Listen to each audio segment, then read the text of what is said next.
Hello again out there. Welcome to another special LazyTown edition of What's Appenin. I am your nice guy host, Commando Vick. Here with me in the Lazy Radio studio is Stefan Carl's long-lost half-brother, twice rotated, Schlumanov Stefansson. Hello.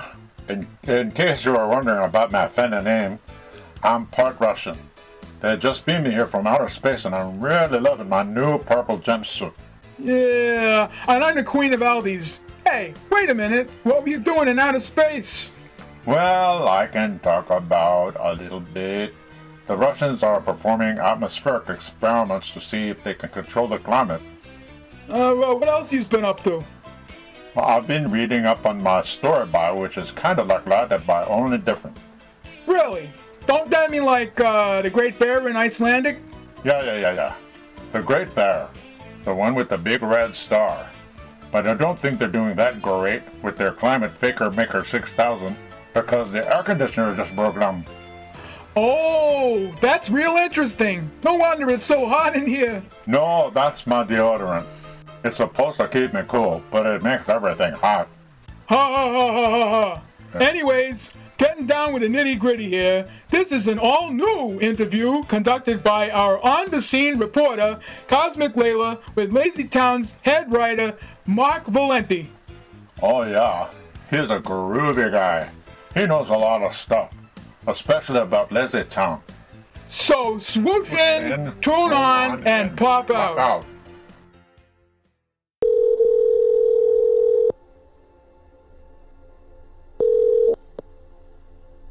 Hello? Hey, Mike Valenti. This is Cosmik Laila from Slack Radio with What's Appenin with the Cosmiks. How you doing? Oh, good. Good to hear from you.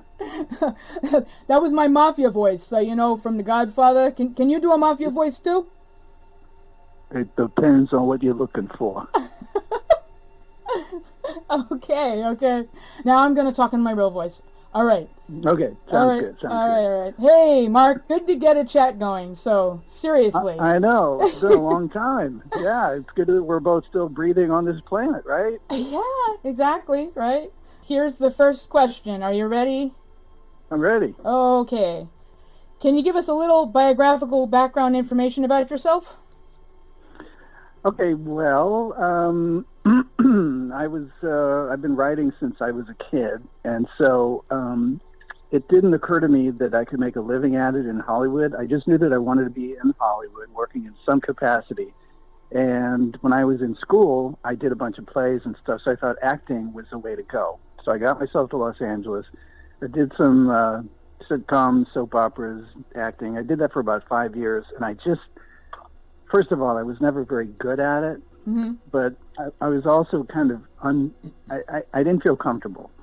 And it just occurred to me after about 5 years that I think, I do have writing skills, so I'm going to see if I can do that. And I started writing screenplay after screenplay.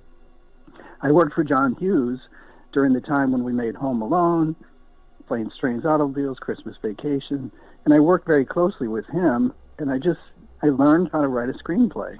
So after I left him, I started writing my own, and after a few unsuccessful scripts, I started selling them. And so, you play that game, you get an agent, you write a bunch of scripts, try to sell stuff.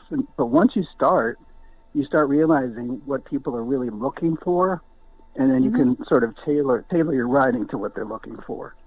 Yeah. Do you have any formal education in creative writing? Not really. I didn't go to school for it. I went to school for acting. I was a student at the Strasberg Theater Institute in Los Angeles for 4 years. And there was a couple of classes I took in playwriting. But by then I was already kind of doing it anyway, so I didn't really need the formal education. What you need, if you want to sell stuff, is you need a formal education in what kind of stuff they're buying. And that's something that a lot of people kind of miss out on, because when they get to LA or whatever, they write the stuff that they want to write, but it's not always the stuff that the business wants to buy. Yeah, exactly. So you have to train yourself in the kind of stuff that they're buying, get your foot in the door, then later, you can do the stuff that you want to do. But at first you kind of have to tailor your stuff to what they're buying. Yeah, I know. And sometimes that can, change the whole idea of what you were trying to put forward in the first place, right? And that can be a little frustrating, when you're... It's very frustrating because, you have an artistic inclination, and these days, especially with younger people doing, podcasts and videos and stuff, TikTok, they're all creators. They're all creative people. And nowadays, you can find a way to sell stuff without having to go through the studio system or the networks. So it's a lot more democratic now. It's great. Yeah. Although there is that pesky AI, right? Yeah. Well, I'm still learning how to make peace with that, actually, because I see that, AI can be really interesting and good to use. But for me, good writing is like making you sort of feel, like giving you that feeling of making your cheeks burn or raising the hair on your arms or, it goes a step beyond and brings in the emotions. And AI is not quite there yet. It may get there, but it's not there right now. Yeah, I say that as soon as AI can start making people with 5 fingers, so I noticed the thing, has a problem with fingers in the art, man. I don't know what. It's like... Although I have to confess, I'm doing a pitch for an animated show, and I asked ChatGPT or DALL-E, I guess it was, to create my character set for me, and it came up with something great. But what it can't do yet is recreate it. Like if you, in the next 5 minutes, if you say make the same picture, it'll make them look differently. So there's no consistency because there's no way to save it. Oh, that's interesting. As soon as they figure that out, it's going to be great. Yeah, right? On one side or in 6 a dozen and half one on the other. How did you get into show business? Well, the first thing I did, I was an actor back in the day, and I heard that they were making a movie with Jeff Bridges where I was living in Santa Barbara. And I found out through the grapevine that they were casting extras. And so I just showed up. I didn't get cast. I just showed up where they were shooting, and they brought me into the scene, and the director eventually said, you, right there, walk across and behind Jeff Bridges in the scene. So I got to be on camera in my very first job. It was really hilarious. But, the rest of it is about auditioning and trying to find a way in and getting someone to speak up for you and going to classes and meeting people. I mean, I went to school with a lot of people that became famous, and if you made a good friendship, they're your friend. Not that they can do everything for you, but at least you get a sense of how they did it. You can see what their path was, and that's always interesting. Oh, yeah, that does help. What were the events leading up to your first contact with Magnús Scheving? Well, I was at home in the Midwest, and I got a phone call from a friend of mine who said, "Have you ever been to Iceland?" And I said, "No, and I don't think I ever will go there." And she said, "Well, they need a head writer for this new show, and I recommended you for it." So I flew up to Iceland, and Magnús picked me up at my hotel. It was January, so it was completely dark in Iceland, because they have no sun in the winter. Right. And he was this sort of ball of energy, and he took me to a neighborhood swimming pool. They have these geothermal pools, and I'm like, what are we going to do? And he goes, "We're just going to talk." So we went into the men's locker room, and he takes all of his clothes off. He goes, "Take your clothes off, take your clothes off." I just met this guy. and then we're in the locker room, and we're just chatting naked with like 5 other guys standing around talking. He's like, "Okay, let's go in the hot tub." It's 5 degrees outside, and we're sitting in this hot tub. I'm just thinking, I need to call my wife and have her get me out of here. And, my hair is wet and my hair is freezing. It's got ice on it.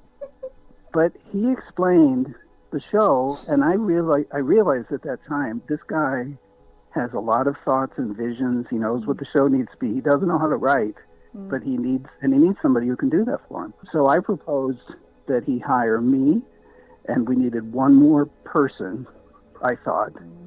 And he said, "Okay, thanks for your thoughts," and he sent me back home.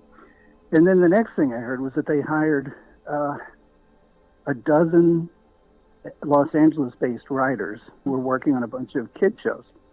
So I thought, heck, I didn't get the job. I thought I did pretty good. So about 2 weeks later, I got another call saying, can you come up? We'd like to hire you, because these writers didn't realize who they were dealing with up there. They thought they knew better than him. They knew how to write a show. He had never done it before, but I realized that he was brilliant enough to come up with everything he needed for the shows. He just didn't know how to put it in a script format. Mm-hmm. So I came up and got the job, and we started writing, and next thing you know, we made 75 episodes. All right. That's like the little live-action movie in all those episodes, right? It's like each episode is that tight, the way things are laid out. And the writing's a big part of that, I'm sure. The writing gives you the blueprint for the show, because you need to give something to the props department and the actors. You need to give the costume people something to read so they can work off of it. But the other thing, like the first, 12 episodes we did an action sequence or two, then we did a music video, and then we had a montage in every show. And we decided that the montage was ridiculous because it took maybe 3 days to shoot all those little scenes, and we didn't have the time because, like you said, it's like a mini movie. Yeah. And we just we were running out of schedule, so we just cut those. And as it was very, very difficult to make, one episode cost $1 million, or pretty near. Were you shown the original WAWTC plays when you first got to Iceland? What was your impression? Oh, the original ones that they made? Yeah. The puppets weren't quite there yet, and I thought Shelby Young, who was the original cast as Stephanie, she was really cute and did a nice job and everything, but it didn't come together for some reason. I think they made that so that they could pitch the show to different networks. Right, yeah. And the original video was a little... the Icelandic plays, man, the one where they're all speaking Icelandic. It's like... right? And we always joke that if you put scary music on the back of that video, it could be a horror movie. Yeah. Because it was so strange looking. Yep. What was surprising to me, too, is how Mounty, the composer Mounty, he made all the music that eventually we used in the show itself, like Stingy's theme and Robbie's theme, and, we just gave them new lyrics, which were really fun to write. But he had the music in his mind for the previous 5 years. Oh, yeah. How did you get your ideas for LazyTown stories and scripts? The first 10 were all ideas that Magnús already had that he wanted to work on. But then you realize, like, wow, we need a lot of these. So some of the fun of the shows was picking ideas where we would torture Robbie. Like, what situation could we put him in that would be the funniest? And then we built a show around that. And then other things were like Nickelodeon, Nick Jr. was doing a lot of test marketing of kids shows, and they'd say, the theme of teamwork really works for kids shows. So we go, okay, I'm going to do a show about teamwork, and now we're going to do one about diversity, and then we're going to, that kind of stuff. And then, by the time we got to like episode 60, we were like, okay, let's pick a holiday, or let's pick a fairy tale, or let's, for me, the best episodes were the most simple ones. When they got a little more elaborate toward the end, those were not my favorite shows, because to me it was all about stunts and big props back then. Right. My favorites were like scenes between, Ziggy and Sportacus and Stephanie, the personal ones. Those were the best ones for me. What's your favorite LazyTown episode and why? I think I've said this before. My favorite was called Miss Roberta, because we always found ourselves on the edge of disaster with our schedule, and it just so happened that there was a Sunday night where we did not have a script to shoot the next day. I don't know how it happened, and it was just ridiculous, so we didn't figure it out until Sunday night. I was over at Magnús's house, and he's like, we need something to shoot tomorrow. So I went home that night, and I wrote the whole script. Wow. And I turned it in Monday morning. We made copies and gave it to everybody, and Steph and Carl stepped into that role without a moment's thought, and it's a fun episode. because by then we kind of knew what we were doing, but 24 hours earlier we did not have a script. So yeah, wow. That was a fun one for me. That's your only favorite LazyTown episode, or any other secondary favorites, or? Well, I like a lot of the scenes, the individual scenes. Like Sportacus was one of my favorites because they, Stefan and Magnus had this really fun scene together, where they were he was pretending to be Sportacus, and they did this little move that actually came from an old Marx Brothers movie that I told them how to do this scene, and it was just beautiful. And then there was a scene where Robbie was stuck on top of the billboard one time. Oh yeah, I remember that one. He was saying, I'm just a billboard guy, and I'll fall down and no one will care, and dogs will eat my feet. And birds will make nests in his hair, right? Yeah. Those are some of the most fun scenes to write because I knew Stefan could sell them. I mean, you could give that man anything to write. You could give him poetry. You could give him silly dialogue. And he could do it. He could do it all. Yep. Have you written any books? I have written a bunch of books. I have eclectic taste. I wrote a trilogy, young adult trilogy called The Wolf and the Warlander.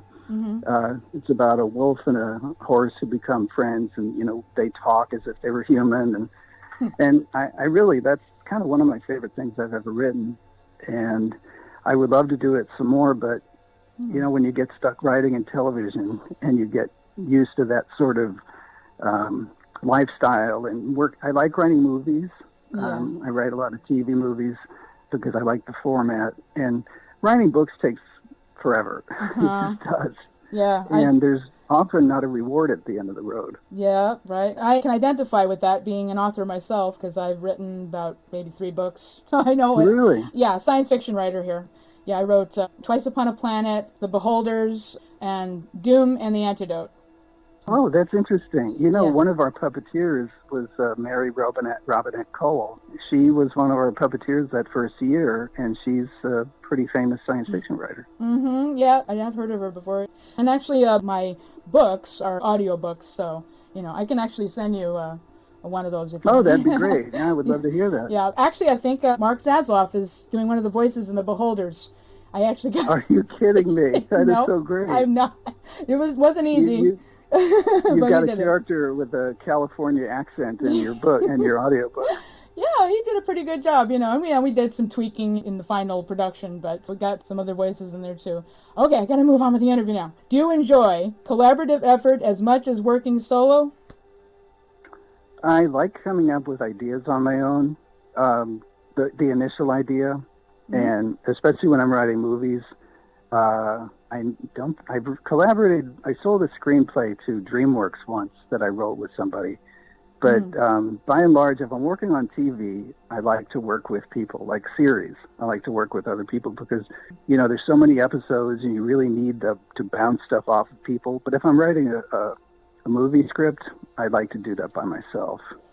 Oh, I see. Okay, so probably a lot of collaborative effort was going in with the LazyTown scripts, right? Because that was a very... Yeah. Well, I used to be a story editor at Nickelodeon. I used to work with teams of writers on all the different shows. And I think that's where I picked up my preference of teamwork on TV shows. Because, some people are special and they can do it on their own. But I really need someone to bounce stuff off of on a series because you've got all these characters. They're recurring characters. You see them in multiple episodes. You have to have somebody who can help you keep on track with, like, don't you remember 6 episodes ago we did this with that character? Like, oh, yeah. Right. And it helps to have someone to bounce off of because then you're not just listening from your own perception. That is true. That's true. And speaking of Zasloff, he was great to work with on LazyTown because he was a fantastic collaborator. If I said to him, I have this idea, we want to put the kids on the moon. Can you come up with a treatment? And 2 hours later, he'd be back and go, what about this? It was like, thank you. This is awesome. All right. I know. He's a great talent and a good voice actor, too. He doesn't want to admit it, but you'll find out. What were your methods of working with Magnús Scheving when dealing with outlines for stories and scripts? it changed over the years. After we did like the first 15 episodes, and we would be pitching original ideas to him. I think for every idea, every maybe 30 ideas we pitched, we would get one past the gate. And I have notebooks filled with ideas for episodes, and actually some episodes that we actually typed out the whole thing that we didn't shoot for some reason. They're still out there. And so he got harder to please as the time went by, because I think what was happening is, the show opened, it was the number one show right away. Mm-hmm. So there was a lot of spotlight on him. He was doing interviews around the world, and he wanted his shows to be the way he saw it. And so his vision was always bigger, more action, cooler toys, cooler sports airships, stuff like that. Yeah, gizmos. And I was always trying to keep it like simple and more character based. And so, of course he was the boss, so I would do something to put a smile on his face. But, I made sure that I got enough of mine in there too. So, but working with him was always long hours. You'd spend a whole day at work, and then we'd have meetings after work. And then I'd get home and he'd call and say, come on over to the house. Work till 2 or 3 in the morning. Oh my goodness. But I mean, all that said, nobody ever worked harder than him, because he had to wear the costume. He was doing all these stunts. He had to do he was also dealing with business people throughout the day. Like he would, he'd do a 2-hour scene on the soundstage, and then he would go upstairs and deal with business people for 2 more hours. So he did it all. Yep, he's a one-man Sportacus. Yeah, no kidding. In the LazyTown episode writing credits, who are Noah, Zachary, and Cole Louie? Well, that's Mark Zaslov and myself. Noah and Zachary are my sons, and I was really missing them, and he was missing his son Cole. So, and it's very difficult. My kids were little at the time, so I made a lot of trips home. We got a lot of miles on Iceland Air, but I wanted to do something for them that would always keep them close to myself, so I put their name on the early episodes. I see. Like, where did the Louie come from, though? Because I know Cole is Zaslav's son, too. Louie is the last name of Cole's mom. Oh, okay. There you go. There's the puzzle piece. Okay. Yeah, I was wondering because, back when I was watching the show a lot, I was actually trying to look those people up like they're people. I'm going, these people don't exist. Well, they have IMDb credits now for the rest of their lives, so. Okay. Kind of hilarious. And also, I figured it might have something to do with maybe Magnus would like to take a lot of the writing credit, and that would make it easier if you use pseudonyms instead of putting the actual writers in there. So that's just a guess. It's no surprise that Magnus is not shy about taking as many credits as possible, because he did have his hand in everything. And I think most of the time he got the story by credit on almost every episode. Because what would happen is we would pitch the story to him, and then he would start to refine it in his brain, and then he would pitch it back to us. Like he had this strange ability. I don't know why. I think he's dyslexic. I think he's talked about this. And so because of that, he had to memorize everything. So I would pitch him a story, say on Monday, and then we wouldn't talk about it for 2 weeks. And then 2 weeks later, he'd go back into the story and recreate it verbally, beat for beat. Like he kept it all in his head. Wow. And like he would go, don't you remember that scene we talked about? I'm like, I have no idea what you're talking about. But he would remember it all. It's really amazing. Yeah, Magnus is definitely one of the really, really different people from Iceland. I don't think the other Icelanders, they're not like Magnus. He's very unique. Yeah. I mean, I've been with him all throughout Iceland, and people know him everywhere. If you go up to a fast food window to pick up something, they know him there. If you go into the countryside and buy fish at a market, they know him there. Oh my gosh. I mean, I believe it. Can you describe the most humorous moment you experienced with Steph and Carl when working on LazyTown?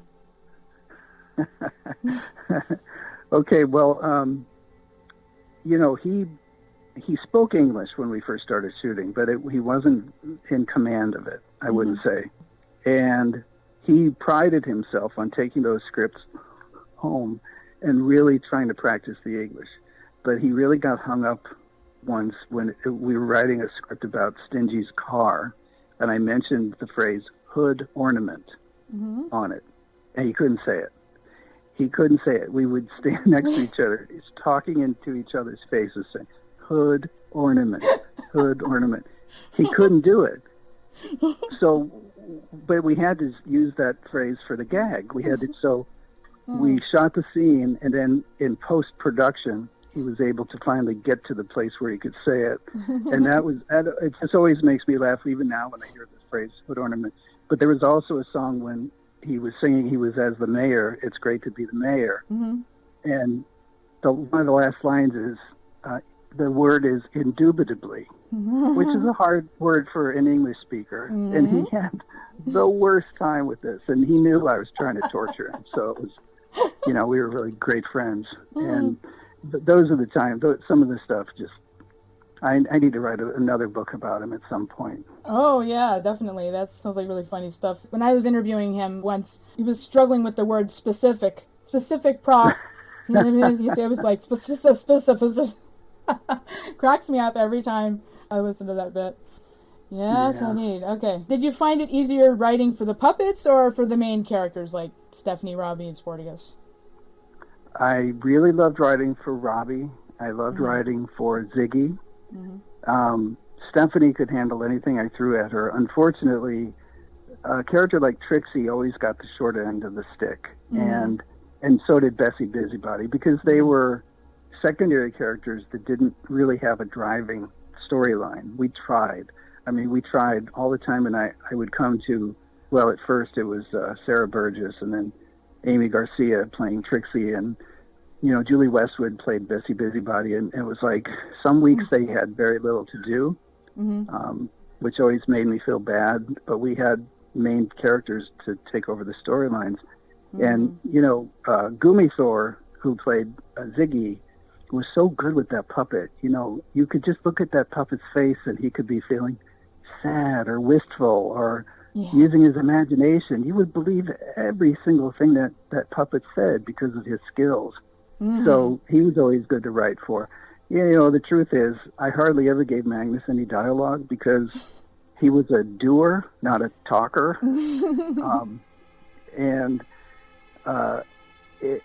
It felt wrong to try to give him pieces of acting to do. It was a very thankless role in some ways because it was all about action.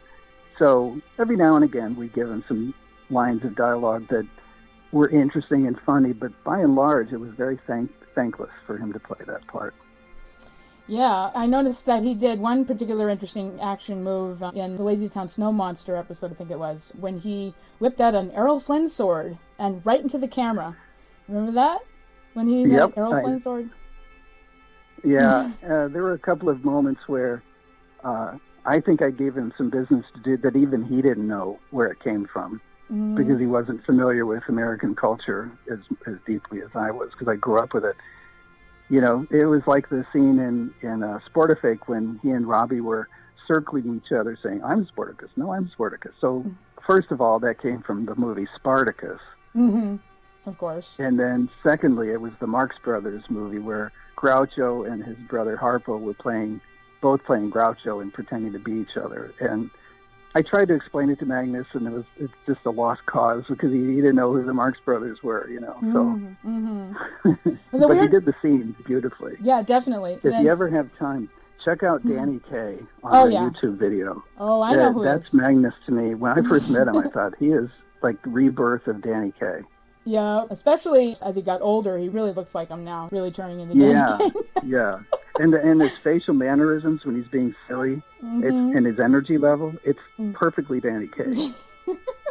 So weird. Yeah, it is. Okay, after you've written dialogue for the characters, do the actors follow the storyline, or is it an improvisational exchange? I think, most of them are theater trained, and so if there was a hole in the scene, that I could not have anticipated when I was writing the script in my room. You know, when you get out on the stage, sometimes you realize, like, oh, we've got a 4 or 5 second beat here that needs to be filled. And they would do that. And Jody especially was really good at that. Like, he would come up with little comeback lines for Stingy that were right on the mark and are as popular as anything I ever wrote, you know, and he's a good improviser. So we never planned for them to improvise, and sometimes they call us down to the set and go, we need something here. But in the interest of time, sometimes they would just come up with stuff. And I think because they were so infused with who their characters were, it always worked out pretty good. All right, cool. Does the blocking of the actors sometimes affect their delivery of the dialogue? Oh, my God. I mean, I just did an interview with Chloe Lang, and she was talking about one of the hardest things for the human actors was that they had to step on planks to do the scene because the puppeteers were beneath them. And so in your mind, as you're an actor and you rehearse a scene and you're talking back and forth with a character, you're talking back to a puppet who's got a puppeteer's arm from below you. And so the trick for the actors was to be as natural as possible while you're standing on planks. We had a technical guy on our crew named Hannes. He was a big giant of a guy, just sweet as could be. And he was always very, very interested in making sure that first Juliana and then Chloe didn't fall. So he was always on the edge of the scene, ready to catch them if they fell off one of those planks. Oh, all right. There you go. Some behind-the-scenes stuff for you. Yeah. You're aware that LazyTown appeals to adults, too, right? Oh, yeah. We wrote it that way, for sure. Do you think that people project fantasies onto the Stephanie character because Magnus either consciously or subconsciously created something that looks like a doll?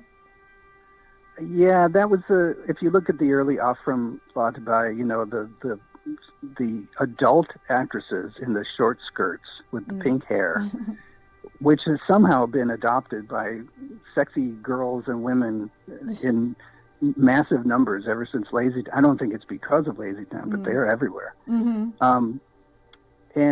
I don't know, you know, I think in the stage show, yeah, he probably wanted that kind of sex appeal for that character. But then when we cast a 12-year-old girl, I mean, and there was a segment of the audience that I think took it too far with the memes back then. You're the man, top man, dog now, whatever that place was called. Yeah, well, you know, if you create an image that looks like a doll like that, you know, you're going to draw pre-voids, and there's no way around that, unfortunately. Because even back then, if you remember, I had never heard the phrase eye candy before I worked on LazyTown, where they talked about Magnus, you know, being a mom magnet and all this kind of stuff. So, you know, it started getting, we were so popular at one point that it became kind of a social phenomenon. And then when that happens, then all the other stuff around the edges starts to happen. And it's inevitable. It happens to every single person who ever found a certain degree of fame. It just happens to them every single time. Was there an innuendo in the show about Pixel and Stephanie? No. It was Nickelodeon always had this weird thing, like we couldn't talk about Stephanie doing the splits for some reason. There was a scene where Ziggy or somebody, there was a pirate episode, and this is one of the crazier notes I got from the network. The mayor has a line, because Ziggy was using the balloon as a sword, and he was ballooning the mayor's face, and the mayor says, "Oh, Ziggy, stop ballooning my face." And the network said, "That's a sexual reference." I'm like, what? You're out of your effing mind. I'm not changing it because it's not about sex. Someone's got a dirty mind in the network. That's what you want to go to the network person and go, "Did somebody say that to you in bed?" Like, I don't. This is not something that I can relate to. I'm sorry. Oh my God. I know. Well, the reason I asked the question is because there's like this moment in Welcome to LazyTown when Pixel first sees Stephanie and his eyes go open and he starts losing the video game, right? And he's like, "You're losing." And I think Stingy says, and he says, "Oh, that's okay," because this pink girl just came in, So that was the one episode thread that we didn't follow because we needed them to be younger, and right. You get into that whole. It was bad enough that we almost had the mayor and Bessie married off in an episode. But... Oh my gosh, I know. And then you got the interracial thing too, because I mean she's a white pink-haired girl, and he's supposed to be a black dude who plays video games. Oh yeah. No, I don't think. I think the network would have supported that, but for us it was nah, because he was always going to be. We needed him to be a brainiac. We didn't need him to be a romantic, right? Shakespeare. Nerds don't like girls, yeah. Okay. Have you ever noticed there are stereo tricks in the audio on certain episodes, such as Prince Stingy? That episode when Robbie's on his horse, and you can clearly hear if you wear headphones go from the right and then all the way back to the left. And that's another one of those noticeable adult things about the stereo. Yeah, as the crew got better at their jobs, they did add little things in there for the fans. It's like the Beatles would do little tricks onto their records, and stuff. They once had a sound that only a dog could hear, things like that. So we did try to put some stuff into the shows, but a lot of times people would say that we did things that we didn't do. And I've talked about this before, but there was a scene where Robbie was drinking out of a cup of coffee that had the map of Texas on it. And he said something about it, I don't know. And somebody said, "Oh, that's because they hate George Bush. He's from Texas." And it was like, there was no thought in our heads at all about George Bush. But people read into stuff. You can't stop them. Right, yeah. I think Stephen Carl actually mentioned that to me during my interview with him, and he said it was just a lousy joke. That's all it was. Just a lousy joke. Yeah, okay. It was a lousy joke, by the way. Well, it's an old one, man. They actually have those jokes from way, way back in like Looney Tunes. You can see that stuff. They make fun of Texas for oil since the beginning of oil. Oh, and you know what else happened in that episode was that Robbie was hiding behind a bush at one point. Oh, big deal. So they're saying, Bush, Texas, their imaginations are running wild. When you did the episode LazyTown's New Superhero, in the scene where the mayor is pouring cereal, did you come up with the idea for the name Lazy Crunch, or were there alternative names considered for the cereal? Oh, I could probably pull up my notebooks and find what we were, it was always fun to come up with new names. Like Ziggy's nickname was Mr. Fluffy Bunny Pants or something like that. So we came up with, names that. But the difficulty is that you don't want to say something that's current in the culture because then it dates your show. We did that once with Stingy saying "My precious," from Lord of the Rings. Yeah, right. And Gollum, we just. It was like that was a mistake. We're not going to do that. Yeah, right. That's true. You try to keep it as neutral as possible so that you can keep it in the LazyTown, the lazy world. And hopefully, run the episodes forever. But unfortunately, Warner Discovery doesn't see fit to put the show back on the air in a big way right now. So that's a shame. Yeah, well, you'd have a little trouble replacing Steph and Carl, I think. Nobody is Robbie Rotten. Steph and Carl is it, I think we should, there's hundreds of hours of his voice that we could recreate for an animated show. And that's possible. At the same time, give the feed to his family, to his kids. I think that'd be sweet. But yeah, all right. It takes somebody with vision to make that happen at the network level, and I don't think it's going to happen. No, not in this network, not in this wonderful 21st century. No. A question about the puppeteers. The hands for the puppets seem to be done by assistant puppeteers. How do they do that? I wish I had taken some pictures of their body language and their closeness, because if you weren't physically, I don't know how to say this, these people were up next to each other, up in your business, in the most personal and private of ways underneath there. You'd have arms going through legs. You'd have legs going through arms. Heads wrapped around torsos. Oh, my gosh. Yeah, it was always difficult, but somehow, you buy it. There were some parts of it that you can't help but look awkward. But I was just doing a podcast about an episode, the Treehouse episode, and you think about, there's a scene where Trixie climbs a tree, Stingy's hanging by his fingertips on the treehouse, and she's reaching out for him, grab my hand, and it's cut back and forth, and it's like an action movie. And like, how the hell do we do that? I don't know. Oh yeah, all right. Do you think there's a parallel to Ed Wynn with the mayor's voice? That's funny, because if you hear Magnus do the mayor's voice, it sounds exactly like Ed Wynn. I'm trying to picture that, man. Let's see. It's weird, because he'll, when we would be pitching stories, he'd be like, the mayor walks in, oh, Stingy, you have to, and I think David Feldman just created his own version of that, and he was always trying to add befuddlement and sweetness at the same time.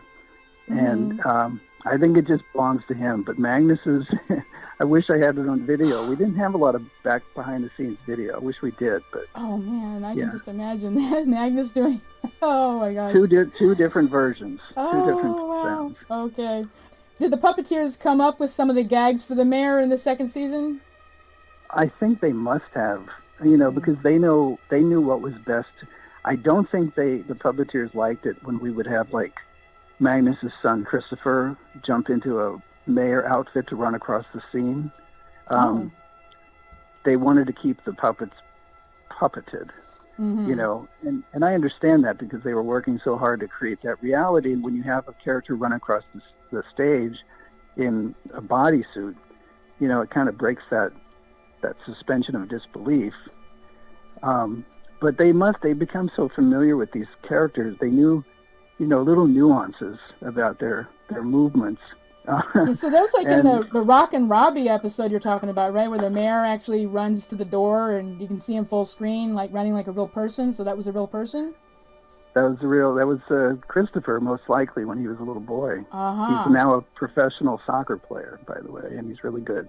Oh, cool. Everybody grows up. Right. That's true. Are you aware of some of the more ancient puppetry, like Vietnamese water puppets, shadow puppets in Asia and from Milan? Yeah. Well, I wasn't before the show, but, Ron Binion was a master puppeteer, and he's traveled the world.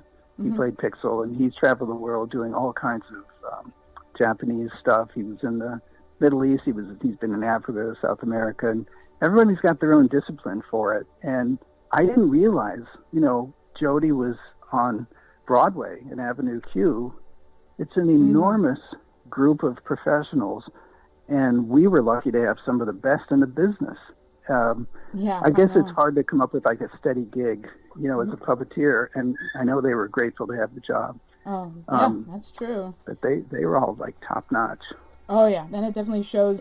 In the show, it appears that Mayor Meanswell is a man of color, and he's Stephanie's uncle, when she's obviously a white girl with pink hair. Was the mayor meant to be of a different ethnicity, or as the mayor might put it, ethnicity?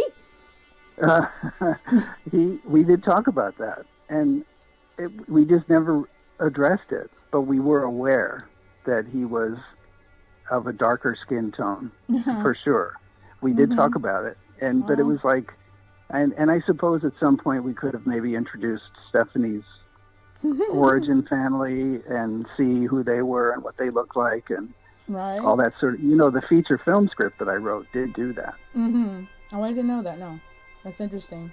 Oh boy, it would be nice to know the backstory of some of that stuff. And another kind of something that doesn't match up with reality, which we're not supposed to, but in Iceland there are no trains. I was just watching a documentary. No trains in Iceland. And they're talking about having one, though, by the way. Oh, they are? Have one in now they years, are. Yeah. Oh, that's interesting. That's now. But when LazyTown was coming out, they talked about how Stephanie arrived on the trains. Yeah, that's true. And we never did see or hear of it again. Although there was an episode when Stephanie was going to go away, and she was going to leave LazyTown, and I think maybe we referenced the train then. I'm not sure. Yeah. I think she was going to go by Airplane. Was that the dancing? Oh, that's right. The airplane was in that one. Of course, we had to build an airplane. For God's sake. Right. Another question about a particular episode of LazyTown called Cry Dinosaur. The mayor line in Cry Dinosaur goes, "I think I'll go pluck myself." Was that a pun that you came up with? Yeah.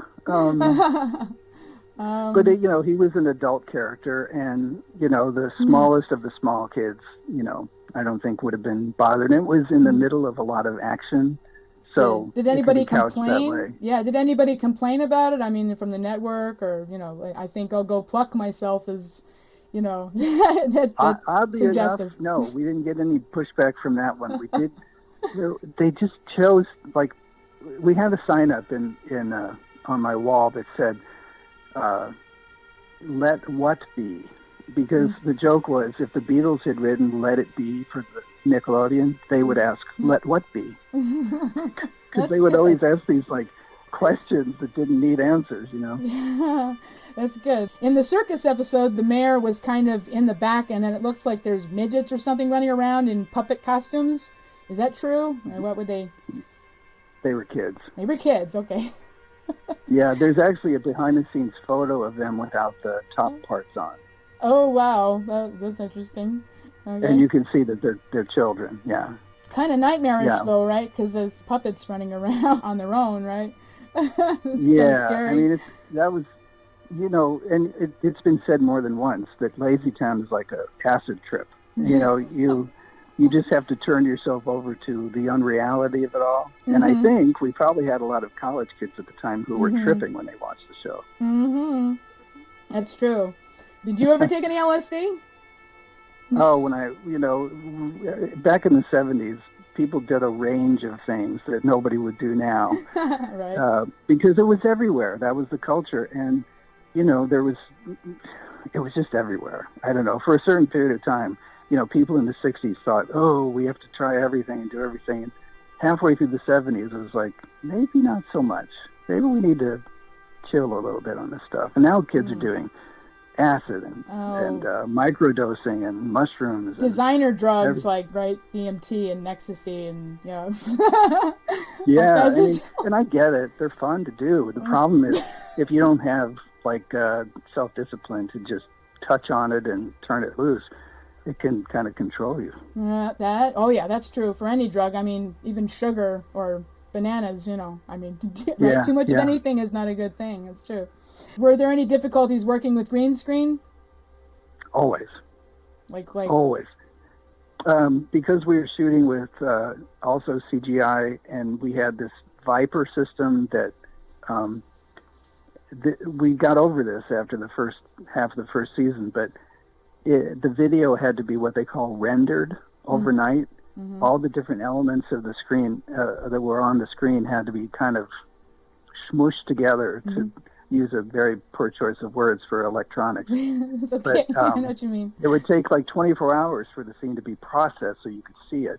And that was largely because we were shooting with such high def, but also the green screen colors had to be controlled. We had to go back and color correct for almost everything at first because we were learning how different colors matched against the background. Like you see the walls in LazyTown are kind of light colored yellow and kind of tan. Yeah. That's because that's what works best against the green screen background. Oh, I see. So those colors are chosen because of the green screen. That's interesting. I did not know that. All right. While working with Magnús Scheving on lyrics, do you usually suggest ideas first, or does he? He would come to me and say, we need a song about teamwork, because that's the theme of the show. And so he would give me the music track, and he would make up, I wish I still had these, he would make up dummy words to go with it. So it could be like, pick your nose and turn around, and then I'd have to create real lyrics for the show. So that was how we worked pretty much. He gave me the rhythm of the word that he needed. So. All right, that's cool. Here's a question about a few songs originally from the Latabye plays. Who wrote the lyrics for the English U.S. versions of 1, Master of Disguise? Master of Disguise. Robbie's... That might have been Zaslav. Oh, that's interesting. That might have been him. I remember the episode. I think that was his episode. Yeah. Oh, yes. That's Robbie's big name check song, basically. Yes. Yeah, it was great. Mm-hmm. And he wrote that one. He wrote the spooky song. Oh, wow. I mean, I had fun. I wrote the Mine song for Stingy. Oh, good. That was my next one. You know, okay. He could really sell it. He's a Broadway actor. He could sell anything. Oh, I see. Okay. How about I Can Move? You know, the Stephanie song that she sings. Oh, when she was, I think I wrote that one. Oh, all right. Excellent. And Gizmo Guy. I wrote that one. Okay. The reason I chose those particular songs is because, as I said, they're from the original LazyTown plays, and they're the songs that you hear the Icelandic versions of, but to find out who was in charge of having to take that Icelandic stuff and translate it into the U.S. Well, and then sometimes the earlier episodes, like when Stingy has a scene and you hear his theme song, the Mine song underneath it, that was long before I wrote the lyrics. No, I know that, because the music was in the LazyTown plays, so you use the music from there. But the lyrics are very important to make sure that you translate them into something that particularly an American audience can understand and identify with. You know, writing the songs with Mountie was some of my favorite times, because, you know, we could close his door, which was a soundproof music room, and we would just think and talk it over and have a blast. And sometimes we would come up with a full song that we thought, oh my God, this is like the best song we ever did, and Magnus would reject it, and it'd be like, oh well, he's the boss, shit, you know. Right. Okay. About the lyrics to the song "Give Me Snow," in the mix, it sounds like Juliana is singing "Frosty Bun." What is she really singing there? Oh my God, I don't know, and I should, because I wrote that damn thing. There's sometimes the mix came out weird. Like there's a song, the Teamwork song, where she says "hot weather in July," and because of the way the mix was, it sounds like she says "hot weather in July." Yep, I can hear that. And there's even one with Stefan actually in the Pirate song where he says, "And then we say fuck you." It sounds like It doesn't sound like "We Sail Again," which is supposed to be the lyric, I think. There's no S in it. Yeah. What else? There was something in Lazy Scouts that I can't remember. It was an accent thing, and you can only ask so much of somebody who's new to English. Right, of course. Yeah, I know. But Juliana has no excuse because she's American, so she might set a Frosty Bun in there. I never know. Yeah, I don't know, but she was game to try anything. You know, you could put her in front of a microphone or in front of a camera, and she could just do it all. Amazing kid. Okay. Have you any plans to work with Magnús Scheving again? Well, I'm doing my LazyPod podcast, available on all the major streamers, and he and I spoke about a month ago for the first time in years. I don't know what prompted him to call me, but he gave me a call in the middle of his night, which I'm not surprised. And we just had a really great catch-up talk. And, when you work with somebody so close, I've traveled the world with that man. I've been to so many countries, and we've slept in the same hotel room. You know, it sounds like more that, sounds kind of weird. But I mean, we've been to countries and hundreds of restaurants, and I've been at his house all night 100 times, and then when the show is over, you don't see him anymore, and because there's no reason to. I've got my life, he's got his life, right? So it was really, really nice to catch up and talk. What were some of your duties as the story editor on shows for Nickelodeon? Yeah, that was, depending on the show, it could either be really easy or really hard. A show like Rugrats was easy because they'd been at it a couple of years before I got there. So what would happen is the writers team would pitch a bunch of ideas, and we at the network level knew what we were going to do with that IP. You know, we're going to sell it to a theme park, we're going to have T-shirts, whatever it is. The writers didn't always know. So they would pitch a show idea that would not fit with what the plans were down the road. Mm-hmm. And Nickelodeon wasn't really good with this. Disney is experts at this. I used to work for Disney, and if you had an idea for, say, a Roger Rabbit TV show, you would put the whole thing together, and then you'd have meetings at Disney Imagineering where you would meet the heads of every division, theme parks, merchandise, candy, whatever. And you would tell them your plan, and then they would tell you, does it work or not, because it doesn't fit into our 5-year plan. Well, Nickelodeon didn't have that. They just had a couple of employees. So, sometimes we would get pitches from writers that we had to try to say things to them without explaining them to them, because they would want to know why, but there were times when we couldn't tell them because it was part of corporate secrets. But shows like, I was the first story editor on SpongeBob, and I already had 6 or 7 shows that I had to take care of. And the show SpongeBob was one of the shows that was artist-driven instead of script-driven. And that meant that there were so many silly gags and physical bits and stuff like that you needed people who could storyboard them and write the jokes. But I found these people to be very unruly and very badly behaved people. Oh my goodness. And I had 2 young sons at home. And I said to my wife, I don't want to have to babysit people at work and at home. So I said, can I get off of this show? And I went to work on Cat Dog instead. And then SpongeBob goes on to be $1 billion franchise. But I still think I made the right call. Oh, yeah, absolutely. I mean, if you feel like you're uncomfortable with something, I mean, you can only want to get so much money before you are so uncomfortable with this, especially this. That's right. People, oh my goodness, I know the kind of people that you meet in the biz, man, God, right? Well, I always make the joke that, you meet somebody in show business, and if they want your job or they just don't like you, it's not that they are satisfied with you being fired. They would be okay with if you died. Oh my, I know, right? Exactly. Okay. When working on the Nickelodeon shows Rugrats and Rocket Power, did you get a chance to meet and talk about any interesting subjects with Mark Mothersbaugh? I was always around him. I don't think I ever had a conversation. He didn't come in a lot because he did a lot of his stuff from home. When they would be recording, I think he was there on the set or in the booth. But animated shows are different because you don't have to be around the people so much.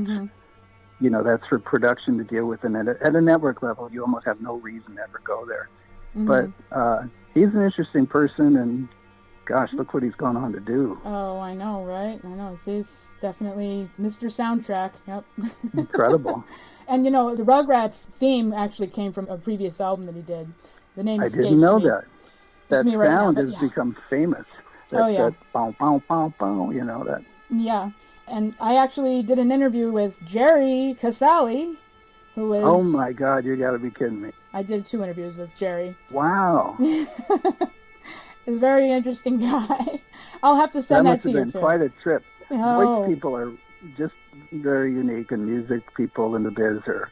Yeah, especially the ones in Devo. Well, think of the brain that would come up with that in the middle of the time when they came up.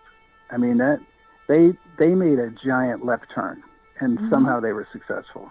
Right, and still going strong now, although they are kind of stuck in nostalgia tour mode, but what are you going to do? Contractual bondage and all that. You got to make your money. You right. got to pay your rent. Exactly, and pay your debts or whatever. Yeah. Do you like rock and roll music? If so, which bands do you listen to? I actually am stuck pre-1990. I grew up in the 60s and the 70s and then 80s when I was a young adult.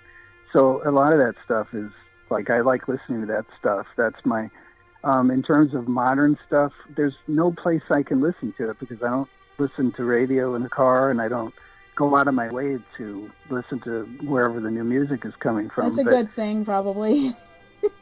Yeah. Because I'm the same way, dude. I'm actually a little bit, I'd say that 1980 would be the point of embarkation where things started to fall by the wayside, and especially with MTV. MTV was just beginning. It was like it was over before it started. I got to tell you, I found an old the radio stations used to put out these top 100 sheets. Somehow I kept one from when I was a kid. It was 1972. And out of 100 songs, I think there's like 80 classics from that week alone. I mean, it's unbelievable. You look at these lists and it's like one classic great song after another. How old were you, if you don't mind me asking? I was 14. I was born in 58. So oh, I see. Okay. I got a little taste of the 60s, and then the 70s were my thing, and then 80s when I was like a grown-ass person. Oh, okay. All right. You're approximately 10 years younger than Jerry Casale. Is he 75? Yes, he is. You believe it? Jeez, I thought 65 was an old man. Holy cow. He had his firstborn 2 years ago. Can you believe that? Oh, man. Oh, man. Well, kids can get to know him a little bit. Yep. Okay, have you heard of Ivan Stang and his radio show, The Subgenius Hour of Slack? If so, what do you think of it? One of the most brilliant, Robert Anton Wilson, back in the old days. Yeah, I'm an old hippie from that era. I love the concept of it. And almost enough to make me want to smoke a pipe, I'll tell you. Smoke some frop, man. Yeah. I'm a card. I think that stuff is brilliant. I love it. I think it's genius, and I wish that more people... To me, it's like mental acid. Believe it or not, please believe it or not, in my audiobook, The Beholders, the same one that Zasloff is voicing a part in, Ivan Stang, also known as Douglas Smith, is also doing a part in that audiobook. What? I got him to do it, yeah. Yeah, because I'm a card-carrying subgenius, and we know Stang, so, yeah. Dude, you're like touching history here. Yeah, no, and I did an interview with him as well. That is so cool. One of my personal heroes was Abby Hoffman from the hippie days. Oh, yeah. And you know, it's not the exact same thing, but he was kind of a prankster on a large social level. Oh, yeah. I always appreciated that. Yeah, oh, definitely. I know who you're talking about. I was born in 1985, but I am a student of history, so I'm quite well-versed in all the classics. John Lennon and stuff like that, yep. Okay, are there any future prospects for you in script writing and or story developing involving other projects? Yeah, I write about a movie and a half a year for Lifetime or Hallmark. You know, it just keeps me busy doing that kind of stuff. I've used to write for the small ones, the young ones, and now I write for the old ones. And so it's always interesting because the challenge is they'll say to me, okay, right now we want thrillers based on real life stories. Okay. So as a writer, like, okay, I'm going to go dig through, see what I can find, see if I can craft a story idea or something, and then see if I could get them to buy it. And, you know, that's a challenge. And I really like that challenge. Yeah, well, it's nice to be in a place where you can even pitch something, because there's probably a lot of artists that are not in that position where they can't even get their foot in the door, you know. So you're at least you have that. Here's the thing. I may have only done two smart things in my life: marry my wife and do this one thing. I moved to California, and I got involved in show business, and I stayed out there for 20 years, and I worked at a bunch of different companies, and I met 1,000 different people. Then I moved back home to the Midwest, where life is simpler, less expensive, nicer people sometimes, but I still have my contacts. And so I would encourage anybody, if you really want to get into the biz, just get out to the New York or LA give it 5 years, and just don't do the 5 years in terms of trying to make it. Do the 5 years in terms of meeting 1,000 people. Because that's what's going to carry you through your career. It is who you know. Right. Not what you know, who you know. The old proverb. All right. At a party, do you drink beer or wine? I do gummies. Gummies? What is that? Yeah, weed gummies. Oh, weed gummies. Okay. You don't drink any beer or wine or anything? I wash don't. them down.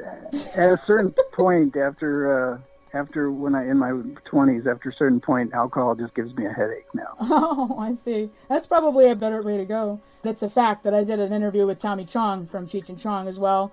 And oh my God. That is so cool. Okay, my one Tommy Chong story. 2 or 3 years ago, I was in L.A. I was having lunch at some restaurant on the west side, and he's at a table a couple of seats away. And I was with this guy, and I'm like, oh my God, it's Tommy Chong. I grew up loving him. Okay, just don't bother him, whatever. So he gets up before we do, and he walks right past our table. And I said, I just stuck my hand out, and I said, Tommy, you made my high school years so much fun. And he bends down low to me, and he goes, I bet I did. Oh, that's a great story. Yeah. It was so cool. Oh, yeah. It was fun interviewing him. I basically did a drug review with him. I went down a list of drugs and got his reactions to them. And then asked him a couple of questions about Cheech and Chong and other subjects. Yeah. When was this? Was this before or after he was in jail?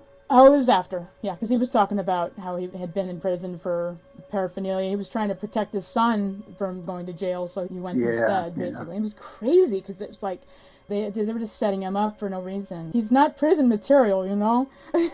Oh, it was the Republican administration. They just wanted to prove a point. Exactly, that's true. And before Tommy Chong, the first one I did with a major celebrity was Ian Anderson from Jethro Tull, which... No freaking way. Yes, fucking way. He's like a recluse. That guy never talks to anybody. Yeah, I know. It was amazing to get an interview with him. And well, where are your... I'm going to check your... I want to hear these interviews with these people. We have our big channel at YouTube, the Cosmiks. Did you know I was in a band called the Cosmiks? Cosmiks. The Cosmiks, okay. Yeah. I'm a bass player. Check that out. Songwriter, singer, yeah. And I'll How send you the channel. We got loads of stuff over there, including music videos and stuff. So can you tell us a little bit about the LazyPod's podcast? What are your plans on that? Okay, so my plan, because it's the 20th anniversary of the release of LazyTown, Yay. I'm doing a recap of every single episode that was ever recorded, including LazyTown extras and all the in-between stuff that we did. I'm interviewing all the principal actors, cast and crew. Yay! And I'm just, it's a brief recap of the episode just to give people a taste, so that, and they're only like 10 minutes long, so they can just jump from one to the other. The interviews with people last about an hour. But I'm going to do other things, like I want to have all the puppeteers do a mini reunion on Zoom. That's going to be cool. Oh, yeah. I would like the two Stephanies to appear together. I would like... I'm actually thinking about writing a little scene that all the puppeteers can act, one final time.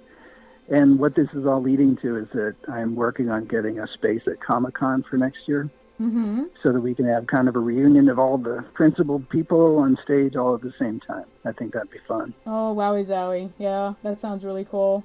When you go to the grocery store, do you prefer paper or plastic?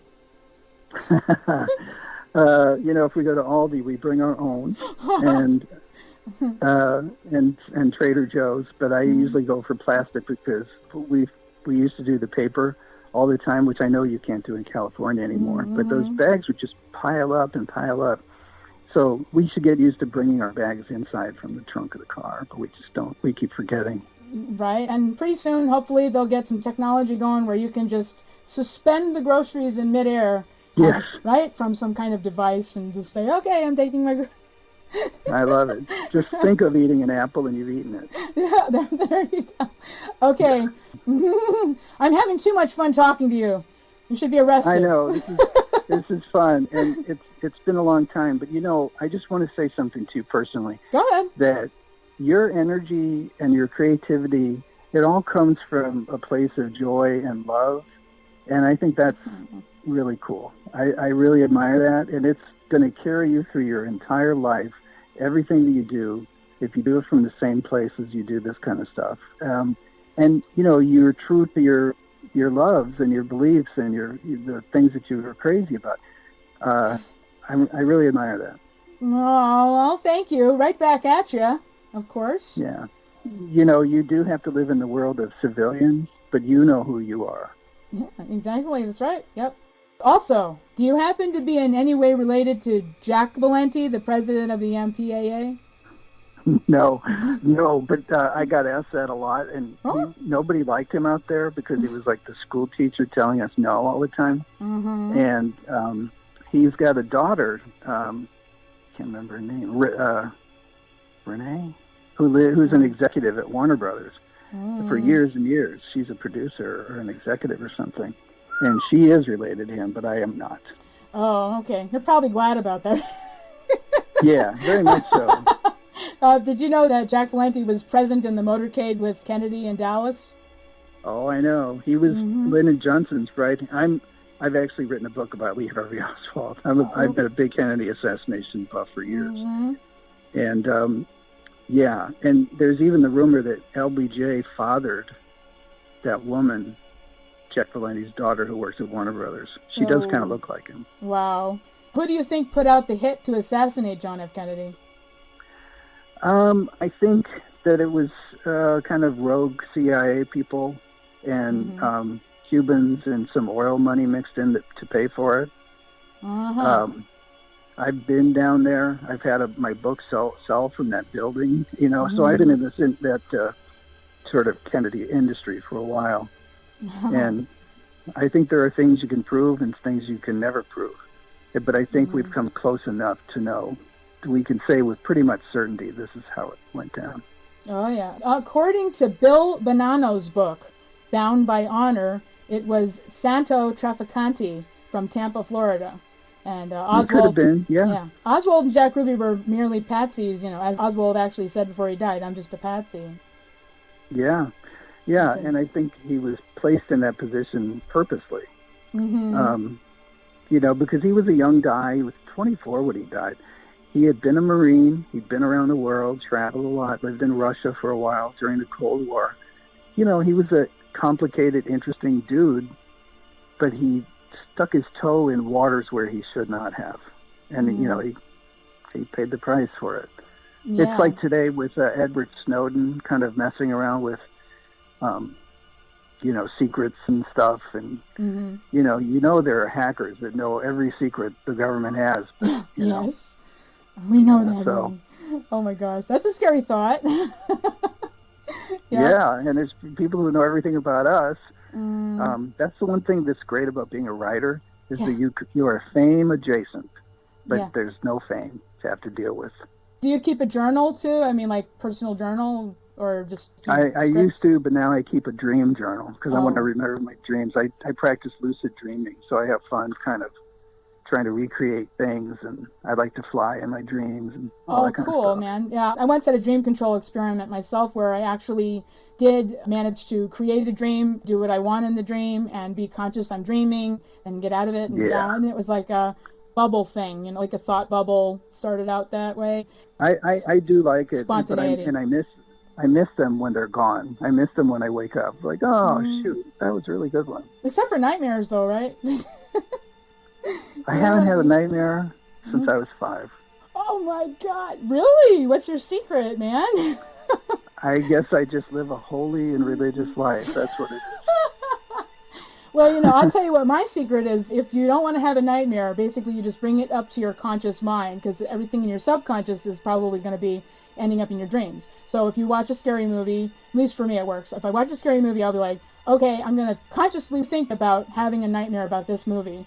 And then I don't have a nightmare. It just works that way because I just bring it up to the conscious mind. Very cool. Very cool. That's a little trick. That's a life hack. You just gave me a life hack. Yep, there you go. Okay, well, I guess we'll wrap it up now. It's been loads of fun talking with you. Tons of fun. Yeah, we'll have to do it again in another 15 years. No, we won't do it that long. As the North Sea Islanders say, Al from Latabai. And bless, bless. Yes, and bless, bless. That's right. Bestu, bless, bless. And also, the only thing I know how to say in Icelandic is Yegur Vikingur Islandi. I am pretty good. Thank you. It means I am a Viking from Iceland. That's all it means. Wow. I know is to say the slice of chicken is Kuklinger. There you go. Kuklinger? That's just the one word there? That's chicken. Yeah, I can get Kuklinger. I'm like, click it there. No, this was I think fun. That's crazy. You made this painless and fun, so. Well, 1,000 times thank you, and I wish we could just keep going and going and going and going and going and going. Well, who knows? Maybe we'll end up at Comic-Con together someday. Well, if not, I'll be there in spirit. All right. I'm going to let you go now. You have a terrific evening. Take care. Yes, you too. Thank you, Mark. See ya. Bye-bye. Welcome to the LazyPod podcast. Today we are joined by a very special guest, someone who we all know, the man who invented, created, gave birth to LazyTown some 30 years ago. So let's get started right away. Ladies and gentlemen, Magnús Scheving. Welcome. Hi, guys. Thank you for having me. And thank you for doing this. First of all, how are you doing these days? Keeping busy? Yes, I am. Since I was a little child, I've always been really busy. I don't know what I'm doing, but I'm always doing something. and when you get older, the day seems to go much faster. So I don't know why that is happening. But I'm doing a lot of different things. We own a restaurant in Iceland and a hotel, and I do a lot of public speaking around the world, a lot of that. And I'm doing working on a TV show that is actually a thriller that I've been working on for 8 years. So I'm working on that one. And then we bought LazyTown back. Yes, congratulations. That's a big deal. The fans have lost their minds when they heard this. So what does that mean? Does it include all the episodes, the whole IP, including LazyTown Extra and the music? And the idea was in the old days, LazyTown was done in Iceland. We did everything in one building, from sound to recording to stunts to music to editing to all of it. And writing and everything in one house, which is rare. And we always wanted LazyTown really to go us around the world as much as we could. And it went to almost 170 countries, or more even, in 28 or 27 or 8 languages. Yeah. And so it was 500 million homes. So it was quite a lot, actually. But they're said, you needed to do something like a licensing and product and I saw a little bit 89 everything start to change a little bit amongst kids around the world. I didn't know any kid who had all these diseases like diabetes and all that. It's so many lupus and food allergies, and I didn't know anyone who had it, and I don't. And even now in classroom, everybody has inhaler, and every third kid has something. So basically, what I wanted to do was to move kids and then possible change the industry, because I think we are sickening our kids by with the bad food, basically how we make food. That's true. And we are killing them. And so no one listened in that time when I was trying to speak about this. And we were a little bit early. We were maybe right on the wrong time with LazyTown in the beginning, but people loved the show, and parents, they saw that it was about health, and fans liked it. So, but we didn't have any like products. There was no products in the world, healthy products in the world. There was oatmeal with Quakers, and that's it. That's about it. It was really nothing. So, so we were trying to speak about this a little bit, and I wanted to do something about this. So I thought it was really bad that we couldn't get LazyTown out. We were not strong enough to do it. We needed bigger muscles. So we tried to look for that muscles, and either the muscles who bought into it, they wanted to squeeze us and buy us for nothing, or they came up with an idea they want to do a huge thing that we really liked, and we sold it to them to be part of that vision. So you're going to follow that through. But and that was Warner or Turner who bought that, right? 2012, and then they put a lot of effort. We finished more episodes, and for 3 years we are filming. But long that time, they said they fired everybody, and they stopped doing the strategy of preschool. They were not going to do it. So LazyTown ended up basically in the shelf and was there, stuck there. And that was never my vision, to see LazyTown not moving, because LazyTown should be moving, right, and not be standstill somewhere in London. So I wanted to bring it home, and I want to try to get it back. And it took a very long time, but finally we got it back, and our main mission is basically to get LazyTown back to work, and basically get LazyTown again to start moving kids. And I think now LazyTown is even more relevant than it was, because LazyTown is 30 years old this year. 4th of November. That's hard to believe, isn't it? Yeah, and it's quite interesting because Iceland is 80 years old, not the country, but the country, the institution of Iceland, the democratic country of Iceland, right. 1994, and it's 80 years old, and LazyTown is 30 years old. So it's quite funny. It's almost half, and so I would think that LazyTown is now a little bit older and wiser, and maybe know how to do it. And the kids who used to watch LazyTown and know what it stands for, they are now having kids. Yeah. So they understand it. So we think there is a opportunity to do LazyTown in a little bit, like, it's still relevant. Health is still relevant, and it's even more relevant now than it was 30 years ago. Yeah, but it's and so it's fascinating to me that LazyTown, at least from what I've seen, has really never lost its popularity, even though it has been sort of on the shelf a little bit, off of broadcast channels, and it maybe it's the fans who've kept it alive, or maybe it's just there's something about the initial idea that I would say LazyTown has a lot of fantastic fans out there, and I met a lot of them when I travel around the world, and they're all really, really have only met nice people. I never ever met any LazyTown fan who have been any trouble whatsoever. It's always been fantastic to meet those people, basically wherever I go, and that doesn't really bother me at all. That I speaking to all the fans whenever I can. But it was quite interesting is that when it was put in the shelf, what we did when LazyTown was in 170 countries, 500 million homes, it was also the rights around the world with different things.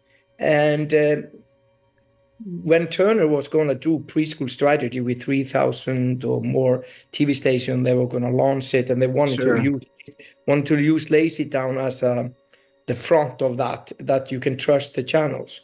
And it was about health, and it was about that kids, parents would really trust the channel.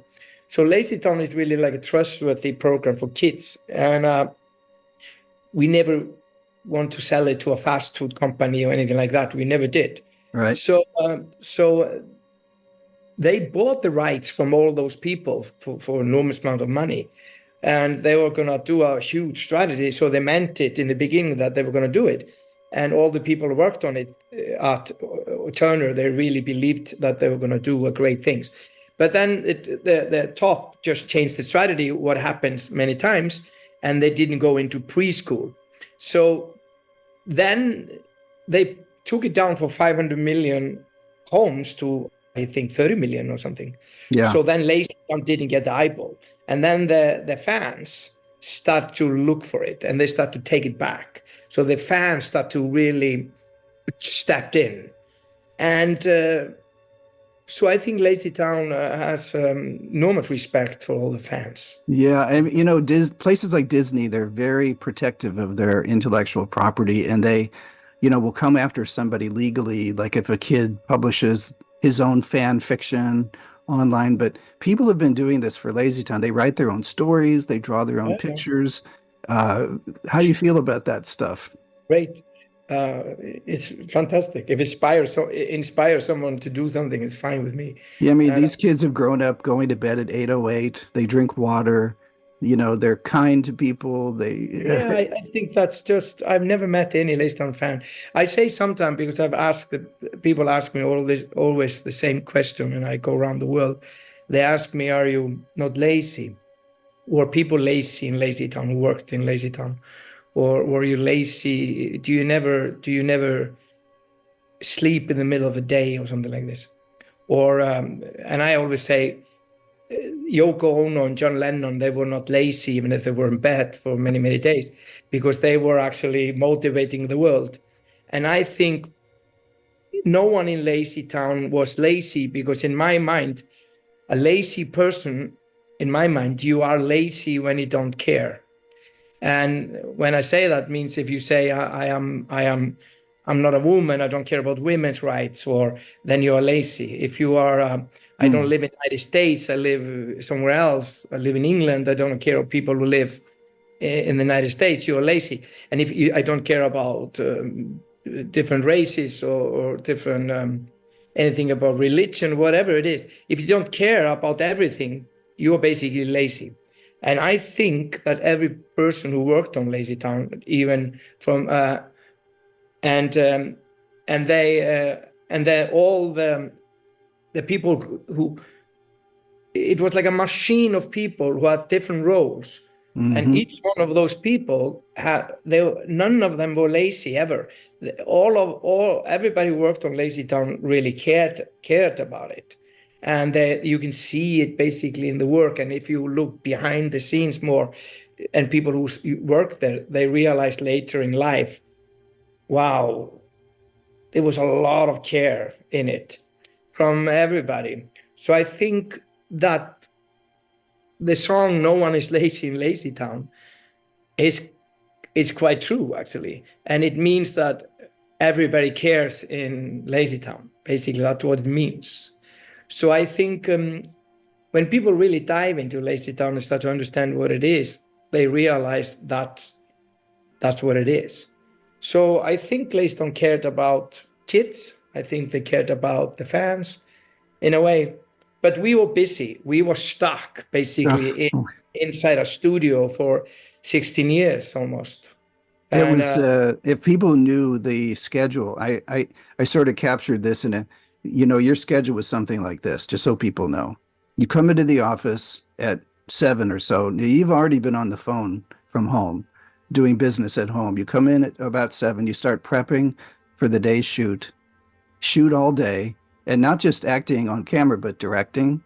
And acting on camera included doing action sequences and stunts, and then work on business, take phone calls during lunch throughout the day, finally stop shooting, work on a new episode idea during dinner, videotape the planning session for the next day, maybe stop the day at midnight, but almost never, and then get up again and do it the next day. And this just went on for years. Yeah, it was quite crazy. I always say that I did a competition in like a fitness, like a kind of aerobics kind of, and that you have 2 minutes to do as much the most possible out of your body as possible in 2 minutes. And so you when you did that, you almost, when I went to the world competition in it, I never finished. I did 30 seconds, then you threw up.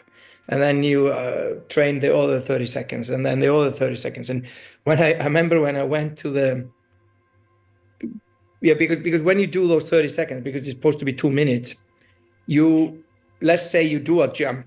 You're going to start with a jump, and then you're going to land on your feet. You're going to put your hands out. You are going to turn. You're going to jump down and do the most difficult push-up in the world, okay?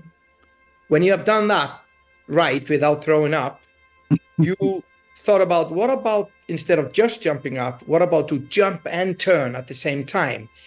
And then I land, and then I do something else. And then you said, when you got that right, you said, okay, what about to jump and turn and go straight down and do the push-ups? So then that was only 3 seconds. So you took 10 seconds and took it down to 3, and then you practiced, put it down to 1. So you're always throwing up every 30 seconds after you never could do all the parts together. And then the world competition came, and I had never done the whole routine in my life without throwing up after 30 seconds. This is 2 minutes. And I remember Mauni, the guy who did all the music in LazyTown, he did also this music. That's how we met. He did the music for me. Oh yeah, sure, yeah. And it was quite funny. There was 4 exercises that you basically need to do, and then rest you can find out by yourself. And that was, you have to do abs or something, like 4 abs or 4 push-ups and something. And I remember when I was doing the abs, I just threw up, and you have to swallow it in the middle of the stage in the world competition. That's great. So I always thought that was what I did there was a fantastic warming for LazyTown, because it was every 30 seconds you almost threw up. But what's quite interesting about it is that I was never really gonna be Sportacus. I was never gonna play Sportacus. We were trying to find another guy to do it, and the clock was ticking. We have already sold the show, and we need to deliver 42 episodes. And the clock was ticking. We couldn't find him. And it was basically because of insurance. Mm-hmm. So it's because, I don't know if people know this, but if it's a fan of LazyTown, who know LazyTown, LazyTown is shot with puppets. And when you have puppets, you have to lift your hand up, and everything above here, you can see the screen. So you have to lower the guy like this. You cannot see his head, and then you have the puppet. So that means that the puppeteer are looking down at monitors. Mm-hmm. And there are a lot of monitors on the floor. And if you are Sportacus and you have to run next to the camera, there is no floor for you to run on. Right. Because you are very high up. You need to be on a small stick or platform or something. And if you had a platform in the middle of the screen like this, then the puppet can only be this side and this side. So they could never cross the frame, who looks really weird. So we had a platform that I was standing on, and if I'm going to run this way, that means the platform is here, and then the puppet couldn't be there. And if it goes in, they were very small, and I was really high, but we want to shoot it. That's why a lot of puppet shows, all the puppets are here. They're very low. If you look at Muppet Show, everything is here. They're running around, that the guest is standing on a box, and the puppets are running around him. He cannot move. The guest is normally sitting. But we had a moving show. We had a crazy show that everybody was moving and jumping. So this was a nightmare, because if I play Sportacus and I was looking this way and I was going to do and run, I couldn't look down, because then the shot was ruined. No. There was somebody, we call it Hannes. Hannes was one of the guys that worked on LazyTown. He was the great Hannes. Great Hannes. He actually, I trusted him for my life, so I just didn't look down, and then suddenly there was something there for me to jump on. But you couldn't look down, so we couldn't get anyone, an actor, to do it, because the insurance, he would say, what happened if I kill myself? If I just jump down and there's nothing there? So we were running out of time. So I played Sportacus, and I thought this was going to be easy, because I would just play Sportacus. It would not take so long time, 3-4 years. And I think I was 40. You were late 30s. Late 30s, yes. I was quite late in the game in that way. I wished I had played Sportacus when I was in really good shape, 25 or something. But this was a little bit later. So what happened is that I thought I would get writers, and I got a writer team, 17 guys in the beginning, and I got directors also from LA, and they have done a lot of different things, movies, etc., etc. And I was not going to direct LazyTown either. I was not going to do that. So I was just going to play Sportacus, and I'm not going to write it. And then what happened is that we need to fire 15 of the writers. There was only 2 left, and who could do it. And you were one of them. And basically what you said, and I asked you to do, that was quite interesting, because you had a lot of knowledge of writing, but you didn't have the ego. So you said instead of trying to take your writing and put it into triangle, and you had a shape form and it didn't fit, so you were trying to push your knowledge into that. You said, okay, I'm willing to learn. What do I need to learn about LazyTown? What is that? What I need to do differently, and then I can use all my knowledge, all my things, the forms I know, but I would have an extra how to write LazyTown. And I think that's how LazyTown grew, because it was not something that had been done before, actually never. So suddenly the writing became between me, you, and Mauni. And so I think we did a lot of the ideas and did it around, and then there came one other Icelandic guy who was also there. But so the writing took an enormous amount of time as well, because we were rewriting some of the shows many times, 48 times sometimes. And we're always looking for something and better, because it's very difficult to write LazyTown. It's extremely difficult, because if you have put educational in, the fun fall off. And I say something to people, if people really know LazyTown and the fan are listen to this, it's quite interesting, because it's easy to write a show, and not easy, to write a show for superhero and a villain, like Sportacus and Robbie Rotten. Right. There was no to write that.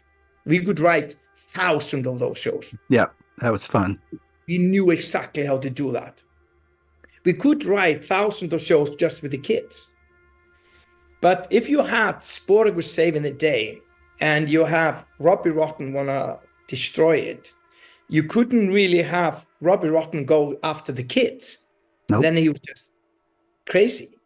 And so the plots need to be, if Ziggy, one of the characters, doesn't know how to swim, and he lied to the kids, he knows how to swim, and the story is about him. Then the character need to grow and learn and go and up and then succeed.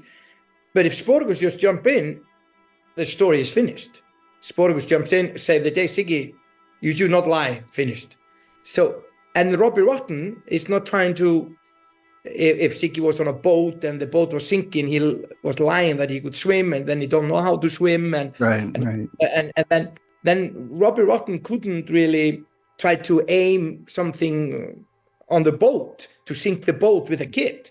He need to accidentally be shooting Sportacus, and then certainly something happened with Ziggy. So it was quite enormous to package it in, was much more difficult, and to make entertaining, to brush your teeth, etc., because also the audience, they don't understand the health message, because you cannot say to a kid, you can be healthy when you're 21, eat this apple. The kids are never going to understand that. So there's a lot of hidden messaging in LazyTown. It's a lot of small things everywhere who makes it that what it is.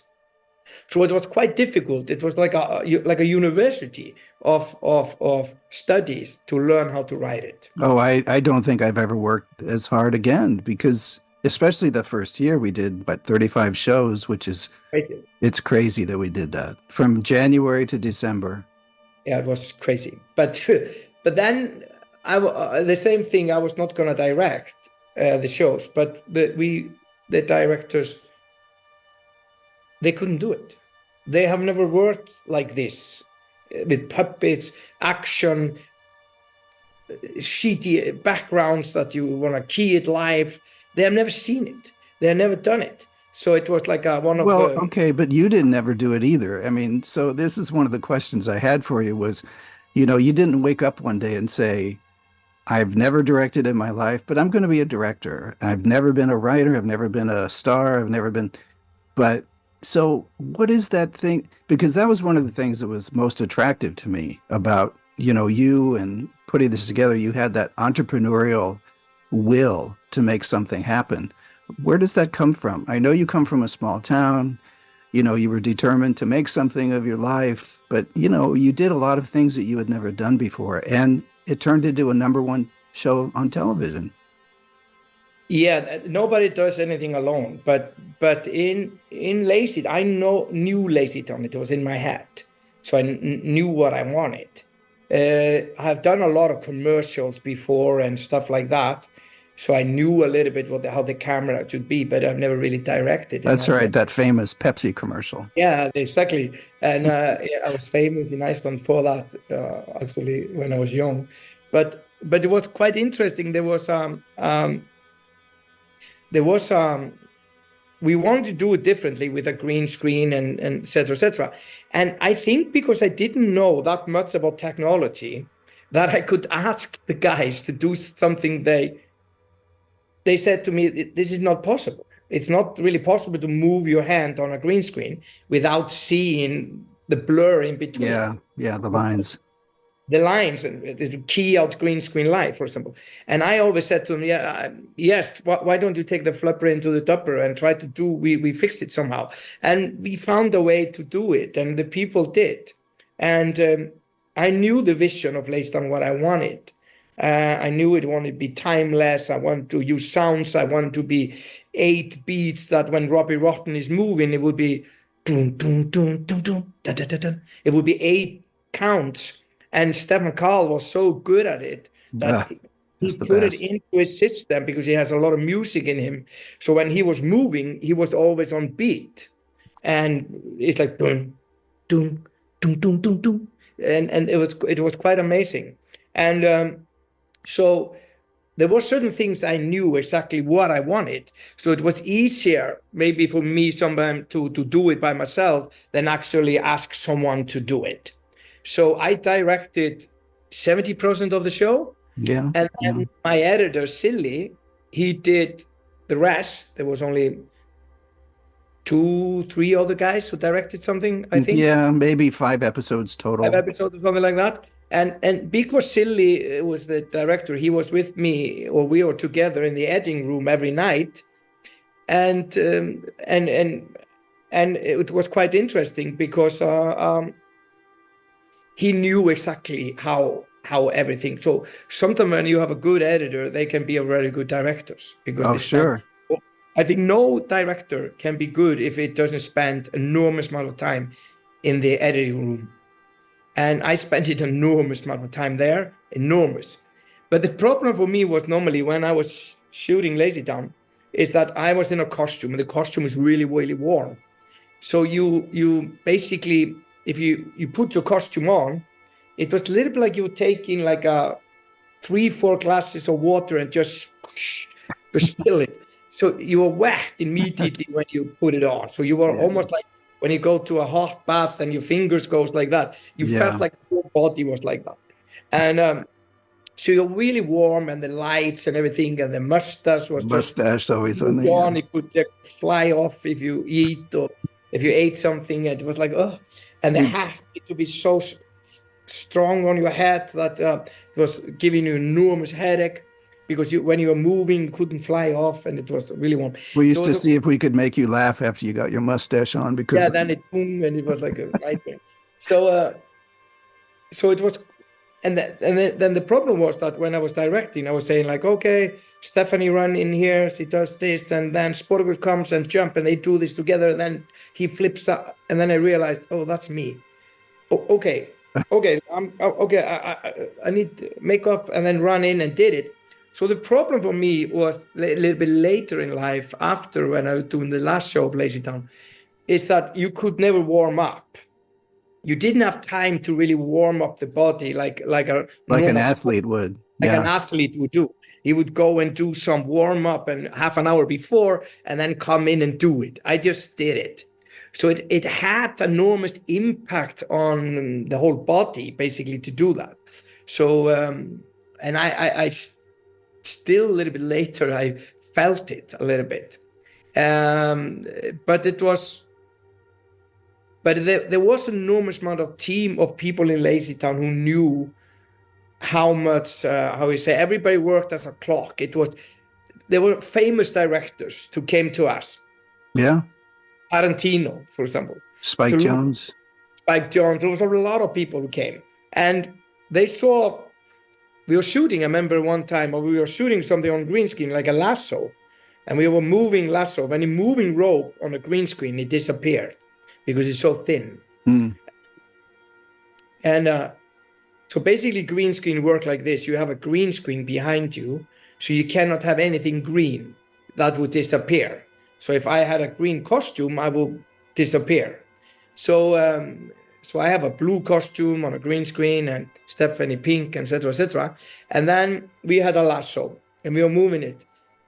And we shot it in a few minutes, I think 3 minutes or something. We took the lasso, okay, key out, and there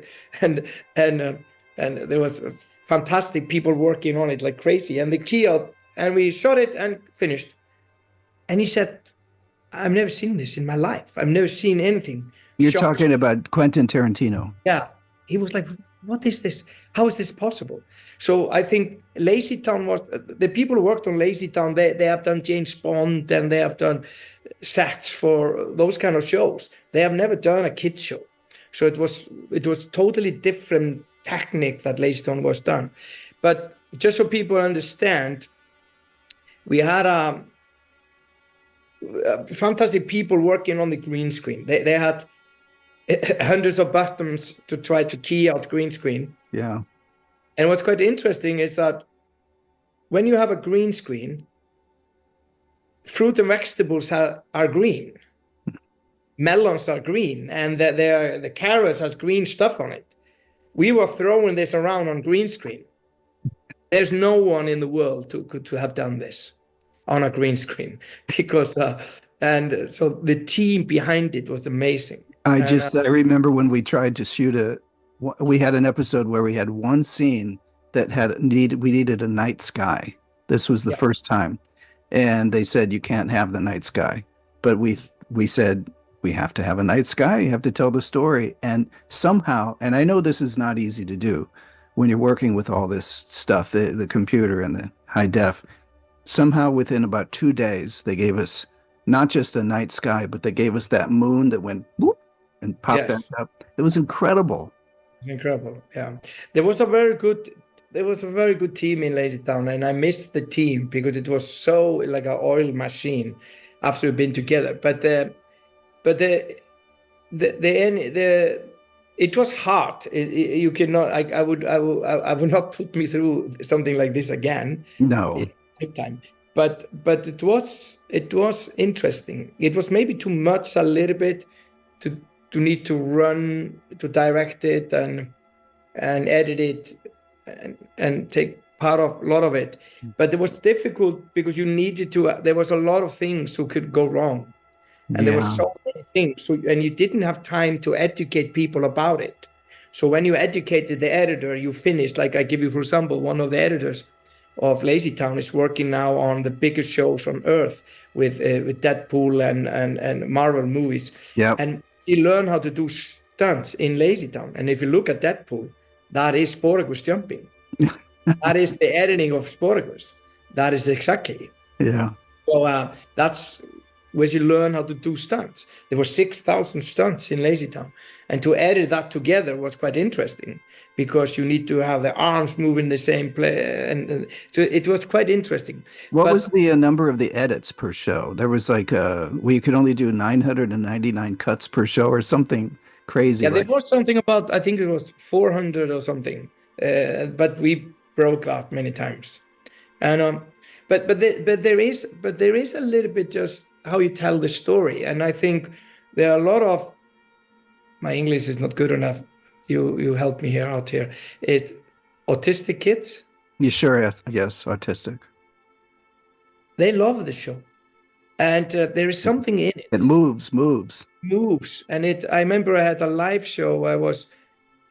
I came here in Iceland. There was 200 kids, and I came, and they asked me to come and can you give it as a charity? And I went. And I went on the stage and I took all the kids on the stage with me, not all of them, but a lot, like 40 kids. And we did 1 hour of a lot of jumping and a lot of movements and stuff. And the parents was crying. And I didn't understand, why are they crying? Why are they should be happy? So there were a lot of them crying and smiling and crying. And then I realized all of them were autistic kids. Yeah. They've never been on stage in their lives. They never in front of people ever. And they didn't really want to. So it was quite interesting. There was something with LazyTown that it Well, had. you remember there was a little girl named Jenny Stock. She had cancer, and she lived near where I live, and so she the only thing that made her happy while she was doing chemotherapy was watching LazyTown. And her father and her family arranged to come up to the show, and you let them come onto the sound stage, and you did a little dance with her. And anyway, she's doing great now. She's a young lady. She's graduated, and she's got a great job, and it's very. But a lot of people came to visit LazyTown, a lot of kids, and I remember we stopped shooting many times that the kids was walking in, and there was a lot of that. Yeah. So that was, it was a little bit like a family set in a way. Unfortunately, the princess of Sweden came. Oh, I remember, yeah. And there was a schedule, and she came. There was a royal visit to a lot of different companies in Iceland. She came to us, and she was supposed to stop 15 minutes or something like that. And we were going to shoot some scenes, so we stopped. She came in, shot the scenes. She could say action and to part of it a little bit. And then we thought she would leave and we could move on. Going. Yeah. Because it cost a lot every day, cost a lot of money, and we need to finish what we are doing. And there was but she didn't go. She didn't leave at all. So we were trying, and everybody were trying to do something more. And she didn't leave. She didn't go. She didn't go. So I don't know how long he stayed, the 2 hours or something. I don't know.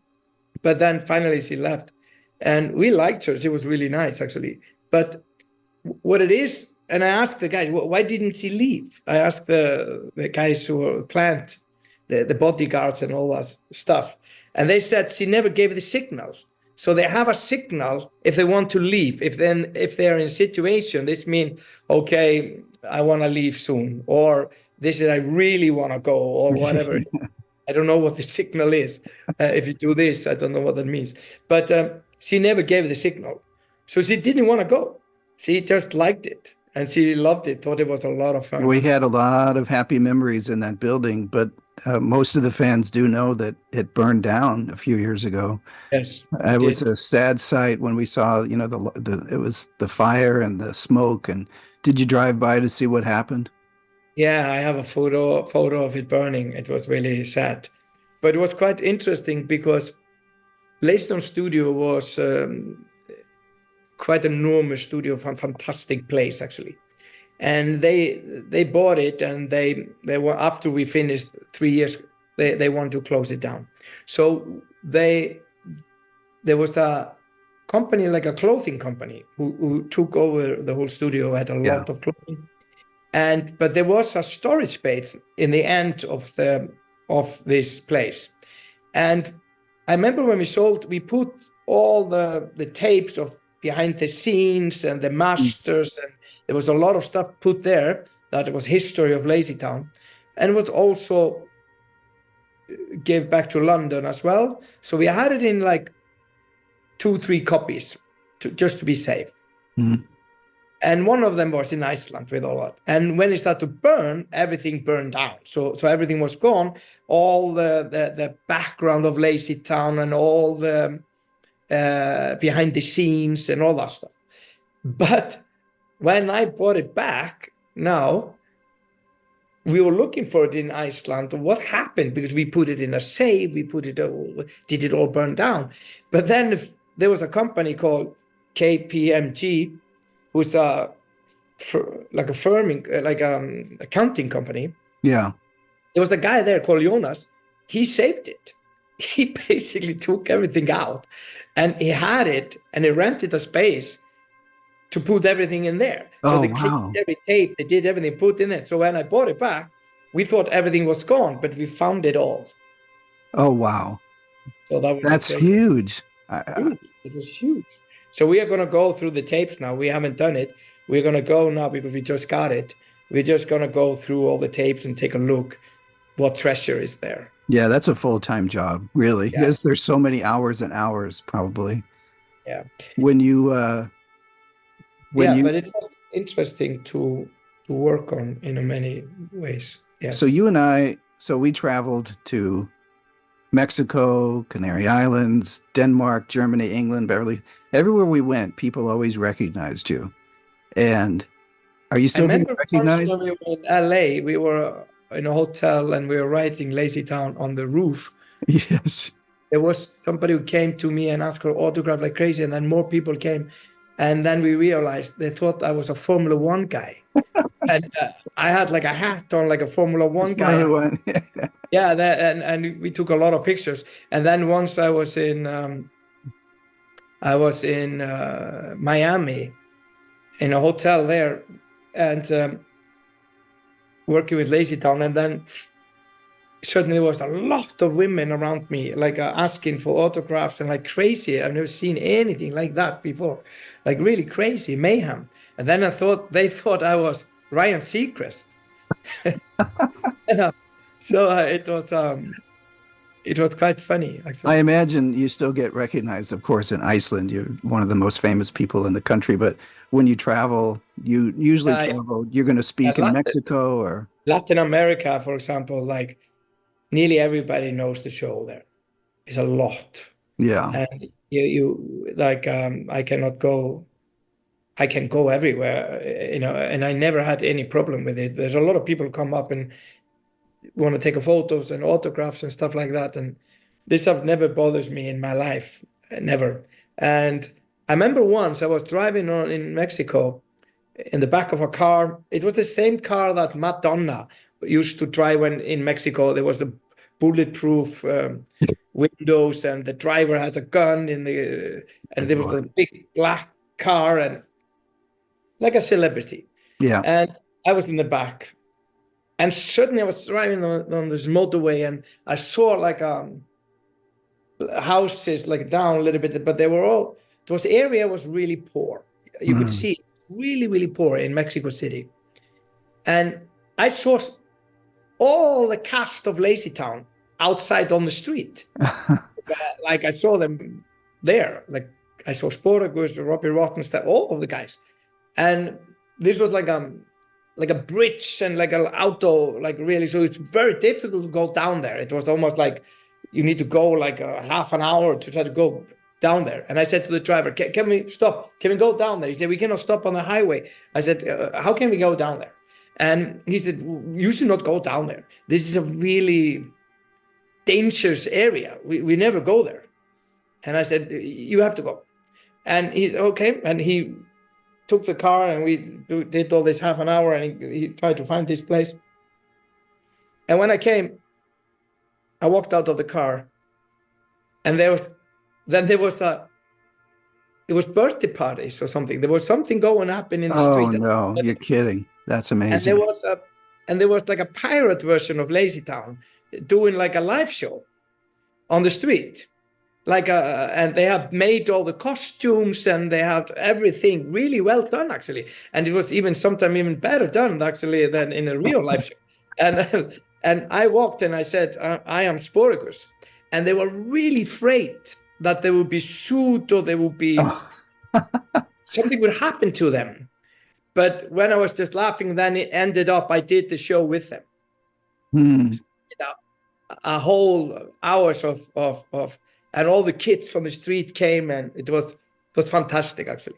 I've never had any problem in Mexico ever in my life.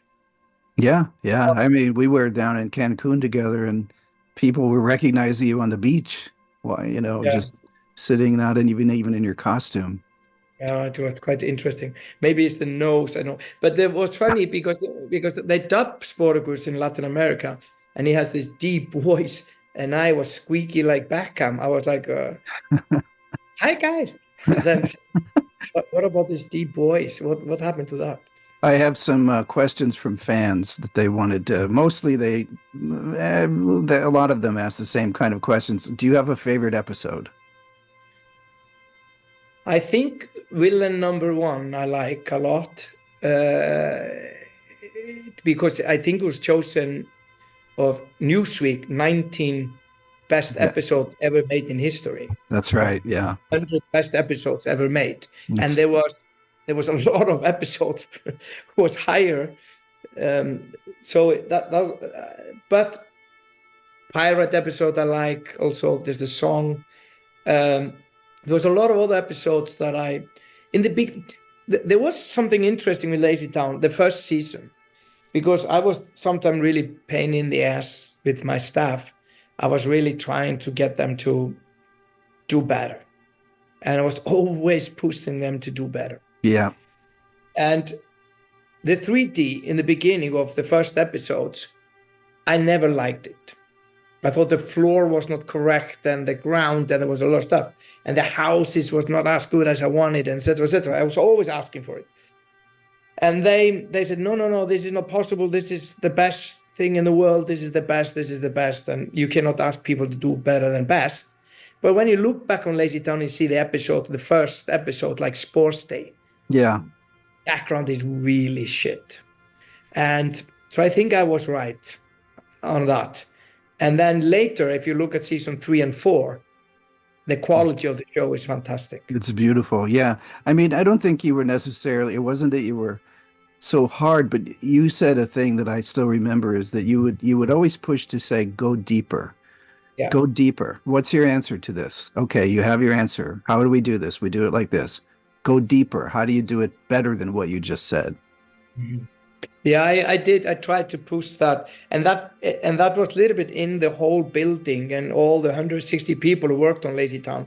They actually, I think, had the same mentality. They start to ask somebody who worked for them as well, who was maybe a boss over apartment or over writing or over sounds or whatever. They ask the people, let's do it a little bit better. Let's watch it again. Let's do it better. Yeah. And but it was quite, I don't know what I say to the question.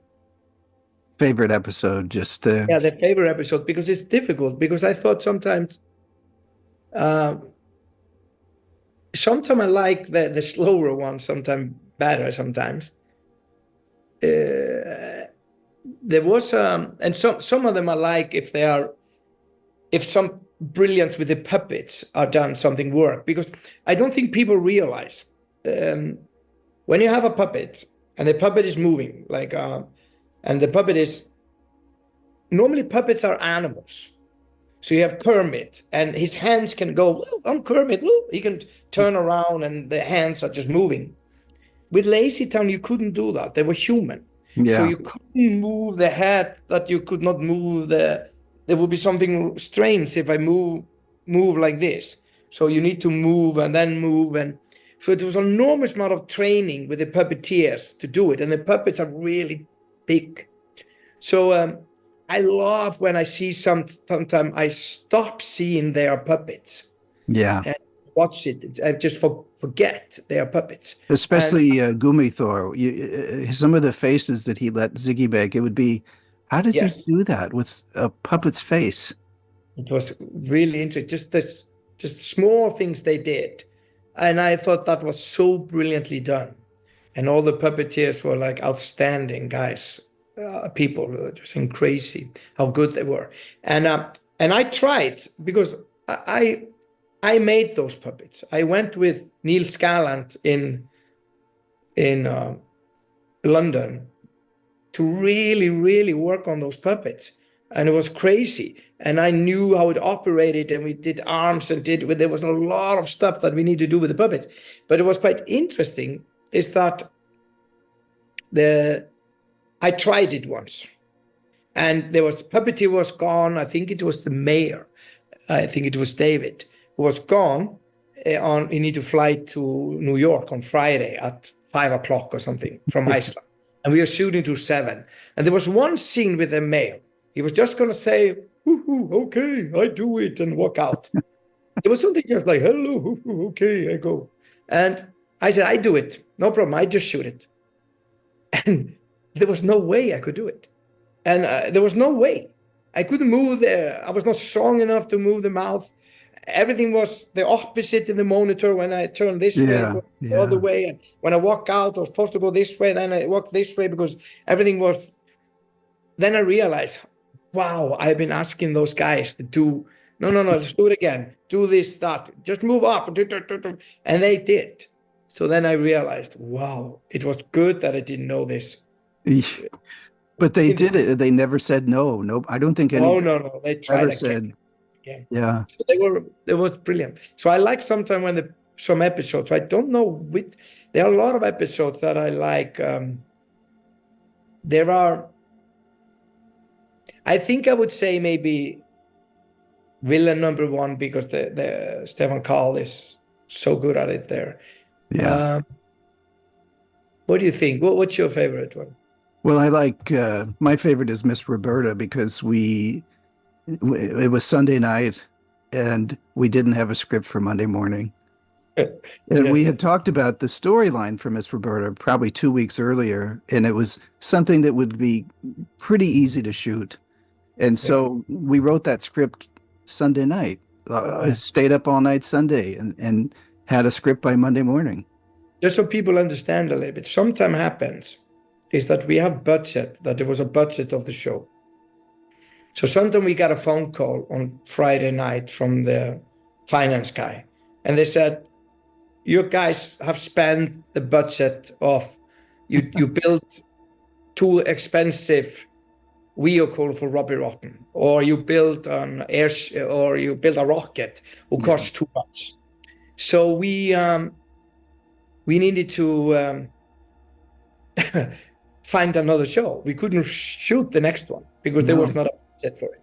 So sometimes we need to, we have to write another one immediately in one night. I like a little bit like to go LazyTown Go to the Moon. That is really well done episode. Yeah. I would tell people sometimes if you just take any episode, the Pyramid, amazing adventure, the Princess Stephanie was fun. There was a lot of.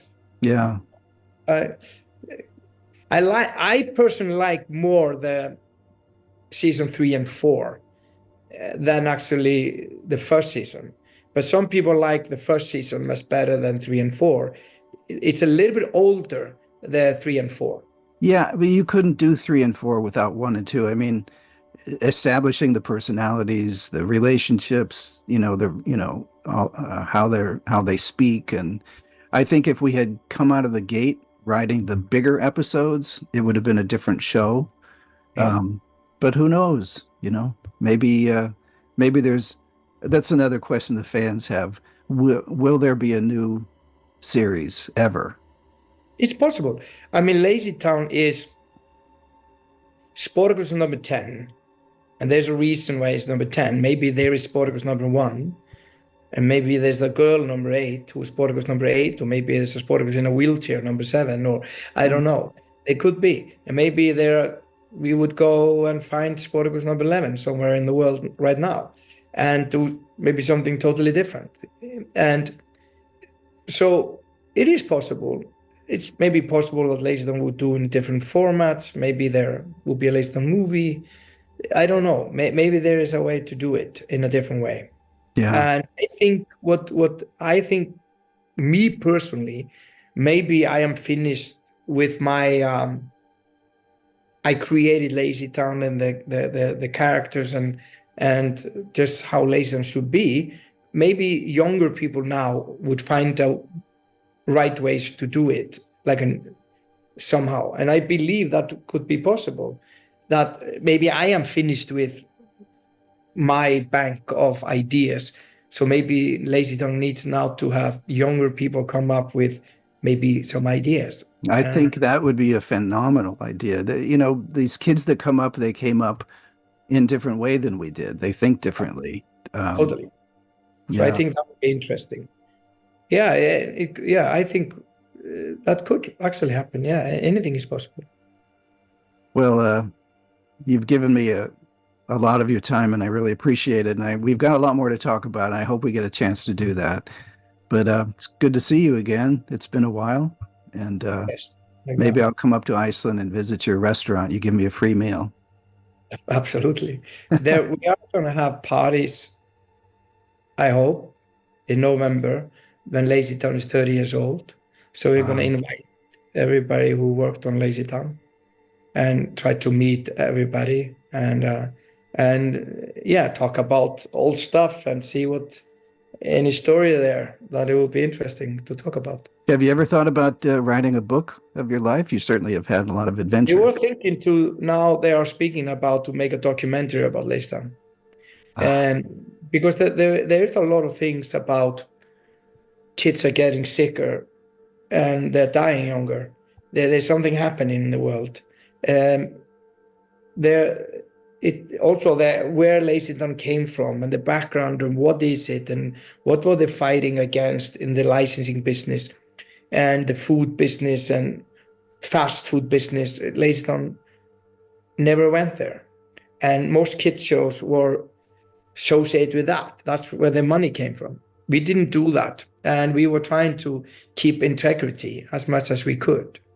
Yeah. And so I don't think LazyTown is maybe a perfect show. I think there's a lot of things when I look at LazyTown that I would do a little bit different, maybe if I would do it again. But I'm proud of the people who worked on it and the message and what LazyTown stands for. And also how the fans, what I was most proud of when I got a lot of letters from fans who told me, this is what the show means to me. And then it was a little bit like same as I was hoping when I was starting to work on it. Mm-hmm. So that was quite fantastic to hear that. Of course, LazyTown is not a show that everybody loves it, but LazyTown is a little bit show that people look at it in a different way. Some people look at LazyTown as a funny show, and they like to laugh because it's Robbie Rotten and how he's fantastic. Stefan Karl was really, really good. And then some people look at it as a music show, and somebody look at it as an action show. And even parents look at us as a tool to raise healthy kids. So it's a layered show. It's not a one thing, not really. So I think you need to watch maybe 5 episodes. Then you start to understand it. Okay. I think to watch one LazyTown episode is like, what is this? It's really big. Yeah, we've heard that from a lot of people. What is this? Yeah, what is this? And so I think that will be really interesting in a way. Yeah. But it's good to have it back and started to put into more work. It would be nice to see everybody in Iceland who worked on it. And we are now gathering, if we see we have all the material we was behind the scenes. And we're going to try to do maybe like a LazyTown museum also, a little bit like Harry Potter Museum in London, that we would have states and everything like it used to be, but with all the memory of first writing, the first of this one, first script, first of that, and props who are only one left of it. There's only a few things that are, a lot of things are gone. But there's a lot of people who come to Iceland, for example, tourists. They want to see LazyTown. They basically want to go and take a look at it. Oh, yeah. So we are thinking to maybe do something like that. Who would be, and it would be different. It would be a little bit like tell a different story. Like, why is it like this and that? Mm-hmm. Why is Sportacus born in a balloon? And et cetera, et cetera. There's all kind of stuff like that. It's endless. The possibilities are endless, especially with the characters and all the storylines. Yes, I think that is interesting. There will be I saw there was a list somewhere about the favorite episodes that the fans thought was the best one. I would love to get that one. I saw it somewhere that all the fans was telling what they like the most. Well, once we put this up online, we can send out that request. It will be interesting to see what is the favorite one. And it will be also interesting for me because I love that. Because I saw it and I don't know why that happened. Because we did everything in one building and then sometimes we have edited, we locked the episodes. And then we send it out. And I see sometimes, I don't know how that happens, but there are a few frames that certainly something is, I'm throwing something this way, but in the frame, it went this way. So it's a little bit like, because we mirror some of the frames. Yeah. So the mirror didn't come into the edit somehow. So somehow and there's 2-3 places like this in the whole season of LazyTown. I see it. Yeah, you see it. Nobody else would see it. I don't think anyone else would see it. But it would be really interesting if the fans have seen anything with LazyTown, like puppet hat accidentally in a shot. Yes, but when LazyTown, now it's, how many years did I put the costume on? 12. It's, 20 years ago this year. No. When did the last time when I put the costume on? The last time was 2014 or 2000 somewhere around 13, 14. So it's been about 10 years. 10 years, 10. Will it still fit? No, that's the fun part. I think because there's only one hole in the belt, so it's not possible to fit the costume without. So maybe as a joke, when I'm, because I'm 60 this year, and LazyTown is 30 years old in November as well. LazyTown is 30 years old, 4th of November, and I am 60, 10th of November. So maybe I would try the costume in the birthday and come out on the stage and look maybe like Elvis, but maybe too long in the costume. I don't know. I remember your 40th birthday party, which was a James Bond theme. And everybody on the office either dressed up in like a tuxedo and an evening gown or as a Bond villain. And it was a crazy, crazy night. It was a crazy night. So it's like, so I say hello to all the fans. Fantastic to see you guys. And I hope if you have any questions, I can come again and you can ask me. Yeah, let's do it again. Appreciate it. Thanks for your time. And we'll see you again. See you again. Bye-bye. Thank you, guys.